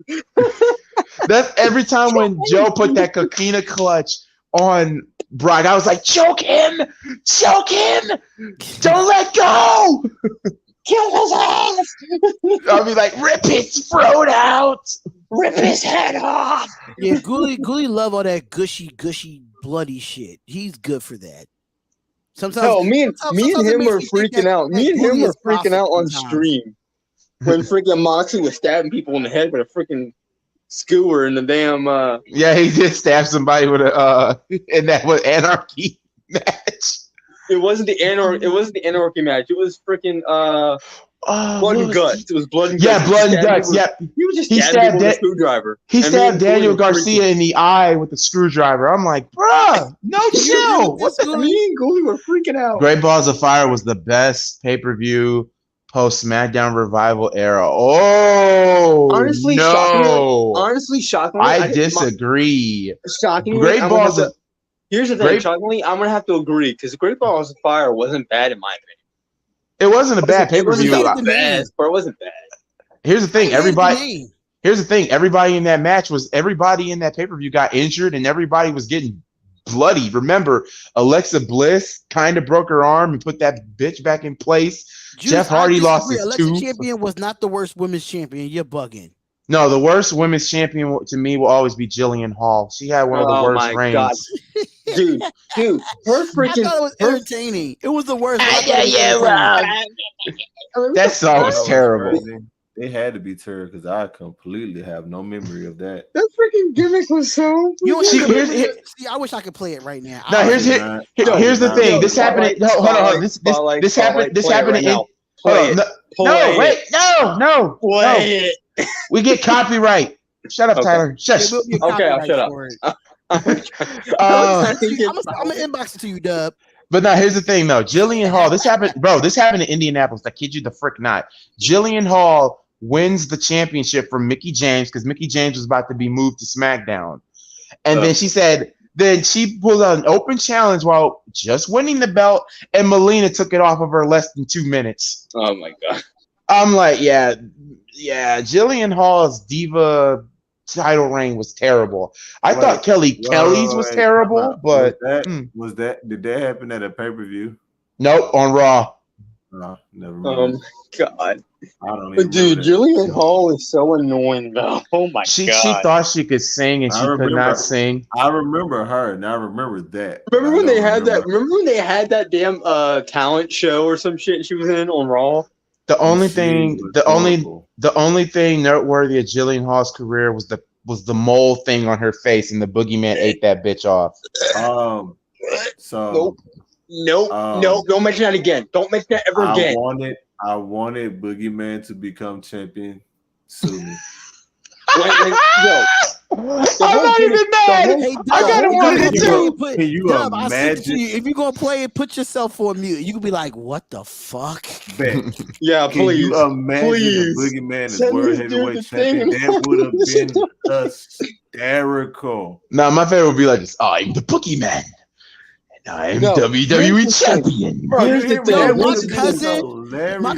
cousin that been on the show and that been on a live stream with us, he do the boogeyman dance. That shit is hilarious. Bro, he know how to do it he know how to do it verbatim. Like that shit is just like he had a whole fucking routine of that shit. The whole boogeyman jerk. Imagine seeing him do that with the title. That'd have been hilarious, bro. The whole boogeyman jerk thing is going on. No. You want to know what? You know what? Even though, look, we make fun of Vince McMahon all the time, but this is one of my favorite moments. Boogeyman and Little Boogie versus Hornswoggle and Finley. It was one of my favorite feuds on SmackDown. I don't care what anybody says. That shit's comedy gold. Like, it's a Little Boogie. Look, Doug put himself on mute. Little Boogeyman, like 3 foot tall. He about to be like, what the fuck? Yo. Look at his face. Hey, what do you look up? What did you send him? The Junior Hall thieves. Oh, God. All right, wait a minute. Spotlight. You got to do me a favor. What? You got to put yourself on mute. Hey, yo. Why when that drum played, I got instant flashbacks, bro? You know you want me. That was your fucking gimmick. No, I gotta. Every time Dub comes on stream, Gully, I'm singing that song. No, I got one. Spotlight. Put yourself on mute, and I want you to look up on your phone Big Daddy V's theme song with lyrics. I want you to. Big Daddy V theme song with lyrics. Yes, there is a part. I forgot that shit had lyrics. No. There is a part in the song that is going to F you up. You're gonna be like, what?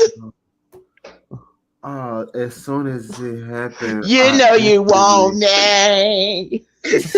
Bro, every time, bro, I'm like, oh my god. And look, it made her ears bleed. It's so I bad. already know, I'm like, bro, she finna come out singing something again, ain't she? She literally came out. The thing is, it wasn't her entrance music playing. She came out singing that Send it shit. to me. I can't find one with the singing it herself. And I'm Oh, like, you can't find the one with the hold on. I can't find the one with the lyrics. All right, I'll be right back. D, Yeah, I D, know don't get I mad. knew you was gonna crack up. D, don't get mad at me, bro. He's still trying to recover from that. No, bro, He's still trying to recover. You don't understand how much I despised seeing her come on my TV screen. He's still trying to recover. Bro, man. That was bad. He's for the crying. first time for me. He's I ain't having gonna so hard. hold He's you. crying, man. That was bad. All right, hold on. D, I send it to you. I send it to you. D, put yourself on mute. I'm telling you, there is a part in the song. He's gonna flip. He's right gonna now flip. already. He's already muted. He's gonna flip. Okay, bro. so hold up. So Solo low key got the Samoa Joe entrance. Yes.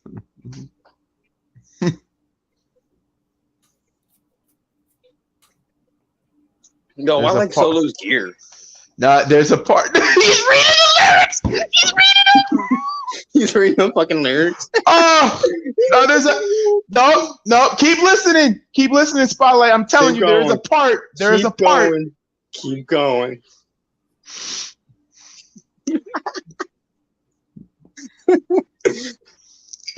That theme, this one lyric just fucked me up. I couldn't tell you how many times I've laughed.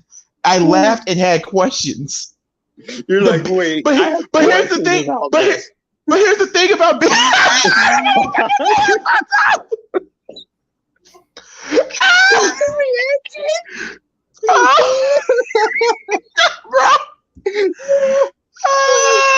You had to think about it. Like, You know what? D, do you know what lyric I'm talking about now? Do you know what lyric I'm talking about now? I love you like Barney and not.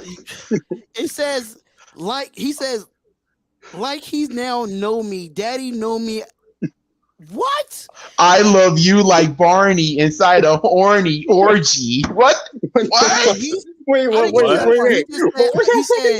said like he know like he now know me. Daddy know me. I love you like Barney and not a horny. Not a horny orgy. It says horny. No, you have to, bro. Big Daddy D's theme literally says, and I kid you not, I had to literally Google up the lyrics. It literally said, Daddy knows me. I love you like Barney inside a horny orgy. I'm like, wait, what? What? You know what? Do you know what's messed up? I was like, what? Whoa. Don't ever see No, for real, y'all.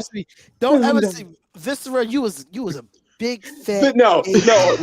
Viscera was But here's the thing. But here's the thing though about Big Daddy D's theme though. The beat, actually, I like the beat. But it was the lyrics. You were like, the lyrics is a big pause. Like at first it started off hard when he said, "I'm about to enter." I'm like, okay, yeah. And then when he started that one lyric, bro, I'll pass seeing y'all reaction. I'm good. It sounds like that boy want that butt. It sounds like me. I mean, here's the thing. But here's the thing, Gully. It made sense. But here's the thing, Gully. Here's the thing, though. Wait, read what Damien said.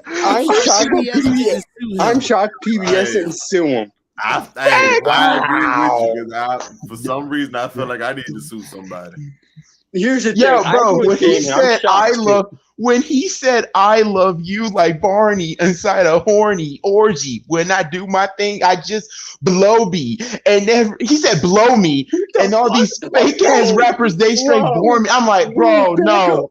He says what? He started all that off with "Daddy Know Me." Yeah, that boy. No. He was like, okay, like it's like halfway through the song, because like at first, bro, going hard. I'm like, all right, cool, and then the beat just breaks down, and then he says that fucked up ass line. I'm like, wait, what is this gimmick? Because I have no idea. You don't remember Big Daddy V's gimmick? I remember Big Daddy V. But that should make you question his gimmick. I don't remember his like, what's his gimmick now? Like, bro, it had lyrics, bro. It had lyrics. I will send it to you. All right, but hold on though. In fact, no, D got it. D, send it to Dub, cause for real, send it. And Dub got to put himself on mute. Stream. Mute this freaking mic. Steve O. said definitely thought the song was hard until now. Think about it. The beat go hard. I thought the song went hard too. I just see you, Dub. It's just the lyrics. I'm like, all right, bro. Say I'm about to enter my. All right, cool. And then half part, I'm like, whoa! I had to pause. I couldn't even finish the song, dude. I'm like, you could have totally skipped that out. But it's in line with Viscera. Huh? I didn't even finish the song. See, because it's that part right there. I'm like, why? Hold on. It's in line with the same guy who was the Love Machine in 03. No, it's just after the Love Machine. I know, but it's in line with the guy because he was a horny motherfucker. Right? Steve must be said, I see why they calling our cars. calling our cars. And the fucking, yeah. Bro, it's the beat. I kind of want to take the beat and have Dub re-lyric that, because that whole song needs a whole re-lyricing. Usually, yeah, it needs to be redone because that shit. And the thing is, he was Big Daddy V up until the PG era.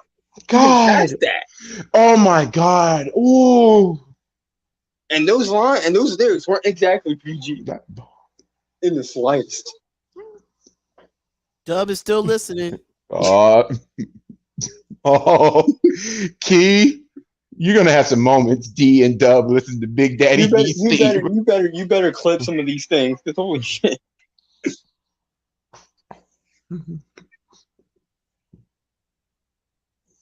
Dub, you all right over there? Nope. Dub, have you emotionally recovered? He mad. This shit was ass.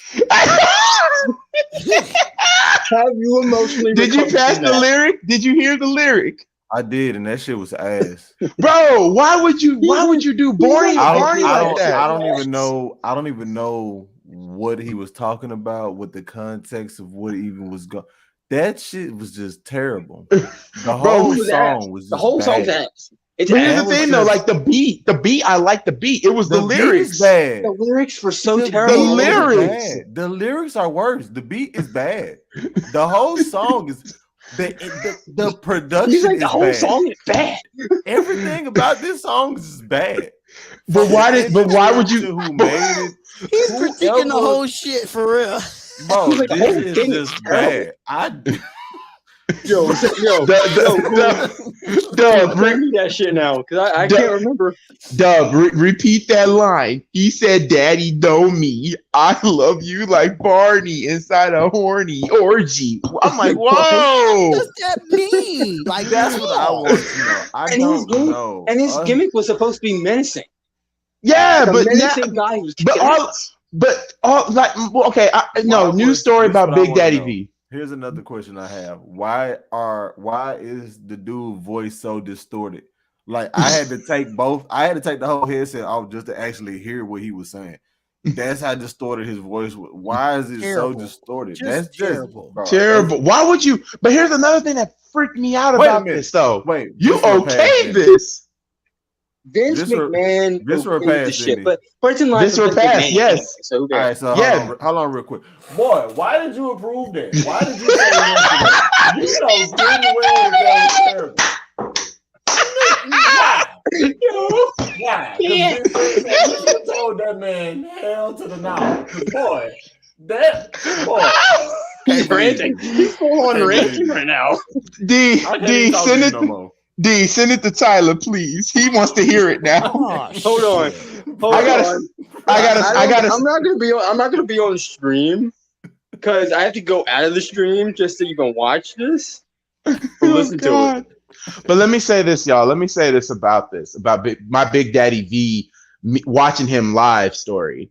Okay, he comes out and my mama immediately called him the titty man. She was like, "Oh Lord, titty man, the titty man.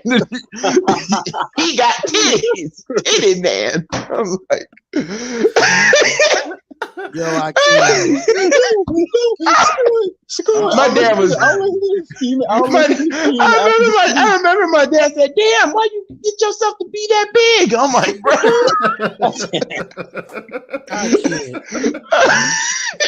Mr. I love you, but for real, you did have titties. You had big old titties. He was a big dude. And why would you have moon, bro? Why would he have moon on his titty? He had tattoos of moons on his chest. Hey, maybe my boy was a big fan of moon pies. Leave him alone. Leave him alone. Yeah, moon pies.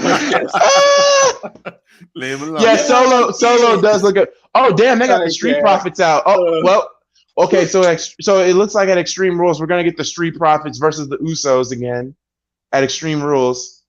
Typical. Because they came out to save Drew. Yeah. Oh, my God. Bro. This stream has been amazing. Oh my God. Shit. Shoot, it all started with me ranting, and it's gonna end with Barney orgies and whatnot. Barney orgies. I love you. Why did I just have the image of people having an orgy with a Barney mask on? Oh, Carrie! Oh shit! Hey! Hey! Well, time. Karrion Kross is choking out Drew McIntyre. Oh wow! Yes. I'm happy Karrion Kross is back, and I love the fact that smoke. Huh? Do you smoke? Well, I'm high right now. I'm just asking you because look how my friend used a banana peel to get to watch how she do this. Got the banana, it's flat. She scrapes it out. They could have done away with this gray effect. No, that's how he is. I like the gray effect. And now you see that it's thin, right? Yeah. It's all thin out. Then run it over some water, dry it out, put it in the microwave for 35 seconds, and you got you a fucking blunt. Oh, wow. Bro, banana blunts? Yo. Oh, wow. But see, I don't like. And they're gonna end. I like bananas, but I don't like banana flavored things. Listen, I like Karrion Kross and Scarlett together. I'm loving fire, this. But I wouldn't try it. I think she made one out of a peach too. And SmackDown ends off with Karrion Kross choking out Drew McIntyre while Scarlett's having an orgasm in the ring. All right, cool. He said, "All right, cool." Did you just say Scarlett had a what? I repeat it. We end off SmackDown. We end off SmackDown with Drew McIntyre getting choked out by Karrion Kross and Scarlett's having an orgasm on it. I wouldn't say that's what's happening. She sure did use the peach skin. Yeah, bro. She basically rubbed. Bro, she basically rubbed Karrion Kross's arm while laughing and getting turned on by it. He's not capping because I would say getting turned on, but not having a goddamn full on. No. Maybe she was having an orgy inside a Barney thing. I don't know. I can't.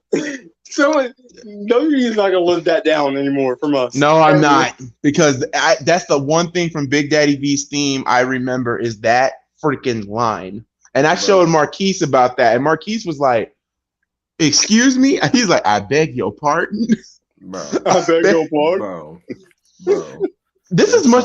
No, that lyric was more weird than Nicki Minaj rapping Victoria's theme song. A lot of people didn't know that either.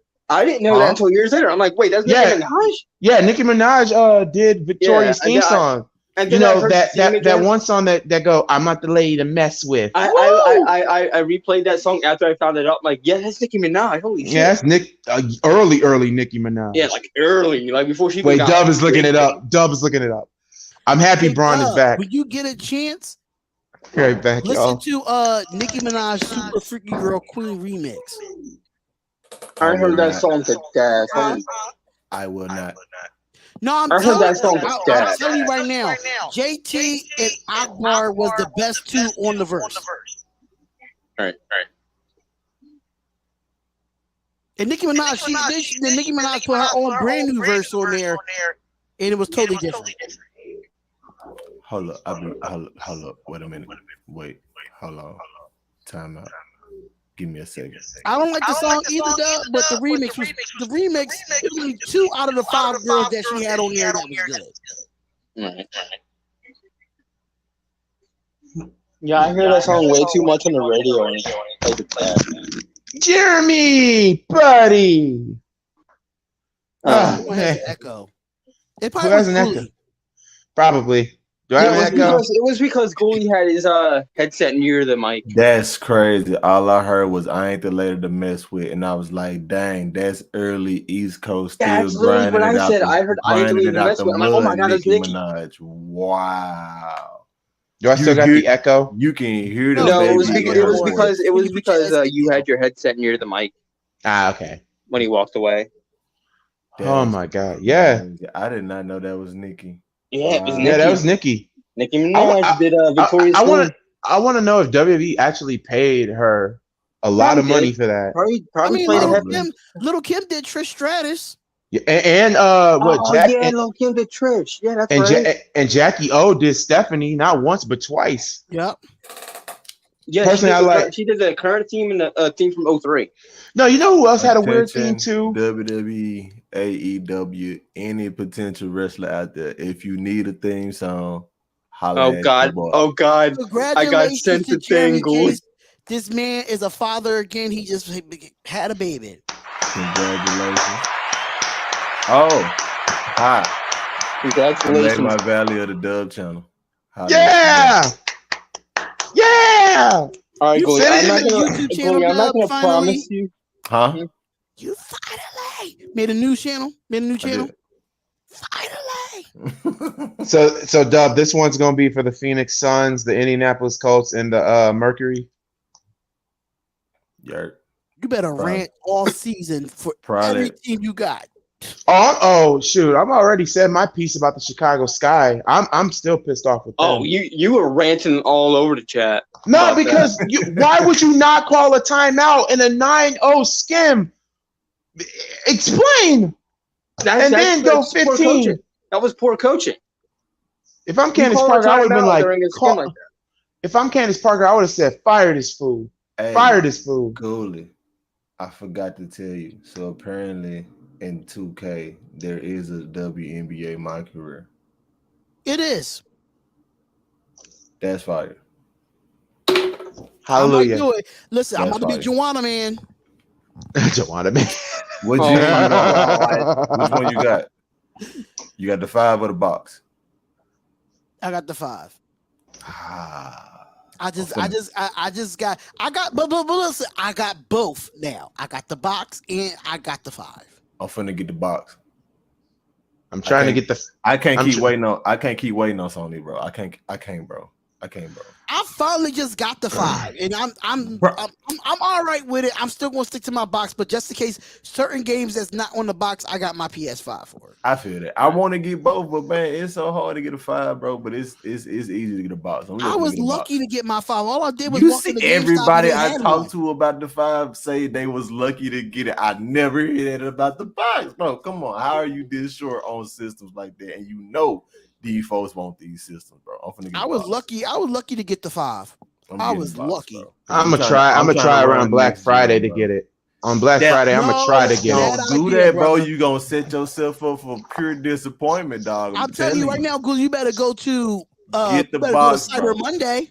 Cyber Monday too. That helps out too. Cyber Monday's better than Black Friday, in my opinion. Shoot, me and my girl had a conversation about she wanted to give me the 5. I'm like, babe, I'm not trying to have you damn near go through hook and nail trying to give me a PS5. The only thing I did was I was going in there to see about the new Madden game, and I asked about it. I'm like, y'all got any PS5s? They was like, we got one left, and I had to get the bundle.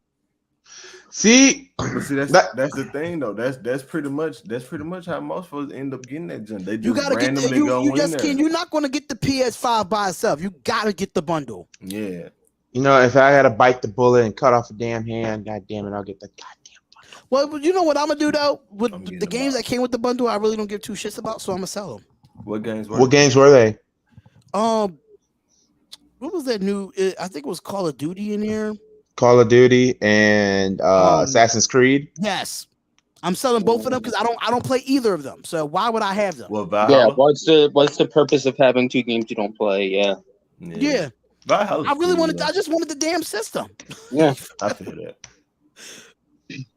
It was pretty, but PS5 is pretty cool. I just prefer Xbox. Yeah, I'm the same way. I don't care if you play PlayStation. PlayStation seems like it's a cool thing. We gotta get off, y'all. We cut. We just cut into another show, but y'all, we love each and every one of you. We guys will see you next week. Love each and every one of you, and we'll talk offline. So, before we go, I just want to let everybody know that I'm gonna put the link on a community post that we are partner with Fanatics. Yes. So please check out the community post for all discounts that's going to be on Fanatics, and the link is going to be there. Please support us on the Fanatics. If you want to get your favorite team link or you want to get just something off the Fanatics website, we'll definitely put the link in the community post. And for now on, the Spotlight Sports Network link will be in the description for now on. It's probably not in there tonight because I didn't do it, but I make sure it's going to be in there in every show for now on. This is one of our biggest partnerships that we have on the Spotlight Sports Network, and that is for Fanatics. Even if you want WWE stuff, they got it on there. So yes, they do. You never know. AEW, WWE, you want some wrestling stuff, you could go to Fanatics. I could just make a whole landing page for y'all to just get y'all wrestling stuff or get your favorite team stuff. So that's just one I wanted to throw out there. And don't forget to, the morning show is back, y'all. Oh, yeah. NFL morning show is back on Sunday, so you don't even want to miss that either. But Ghoulie, you can take us out now. And with that being said, special shout outs to Mr. Darian from the Spotlight Sports Network, who's finally back after a hiatus. Yeah. It's Real to Me podcast, Tyler, and as always, our musical director, and he finally got his own channel. And I will send that in the community tab so you guys can subscribe to that too. But we love each and every one of you. I'll add that to our link tree as well. I love each and every one of you. I love you. I thank you. Peace. Peace.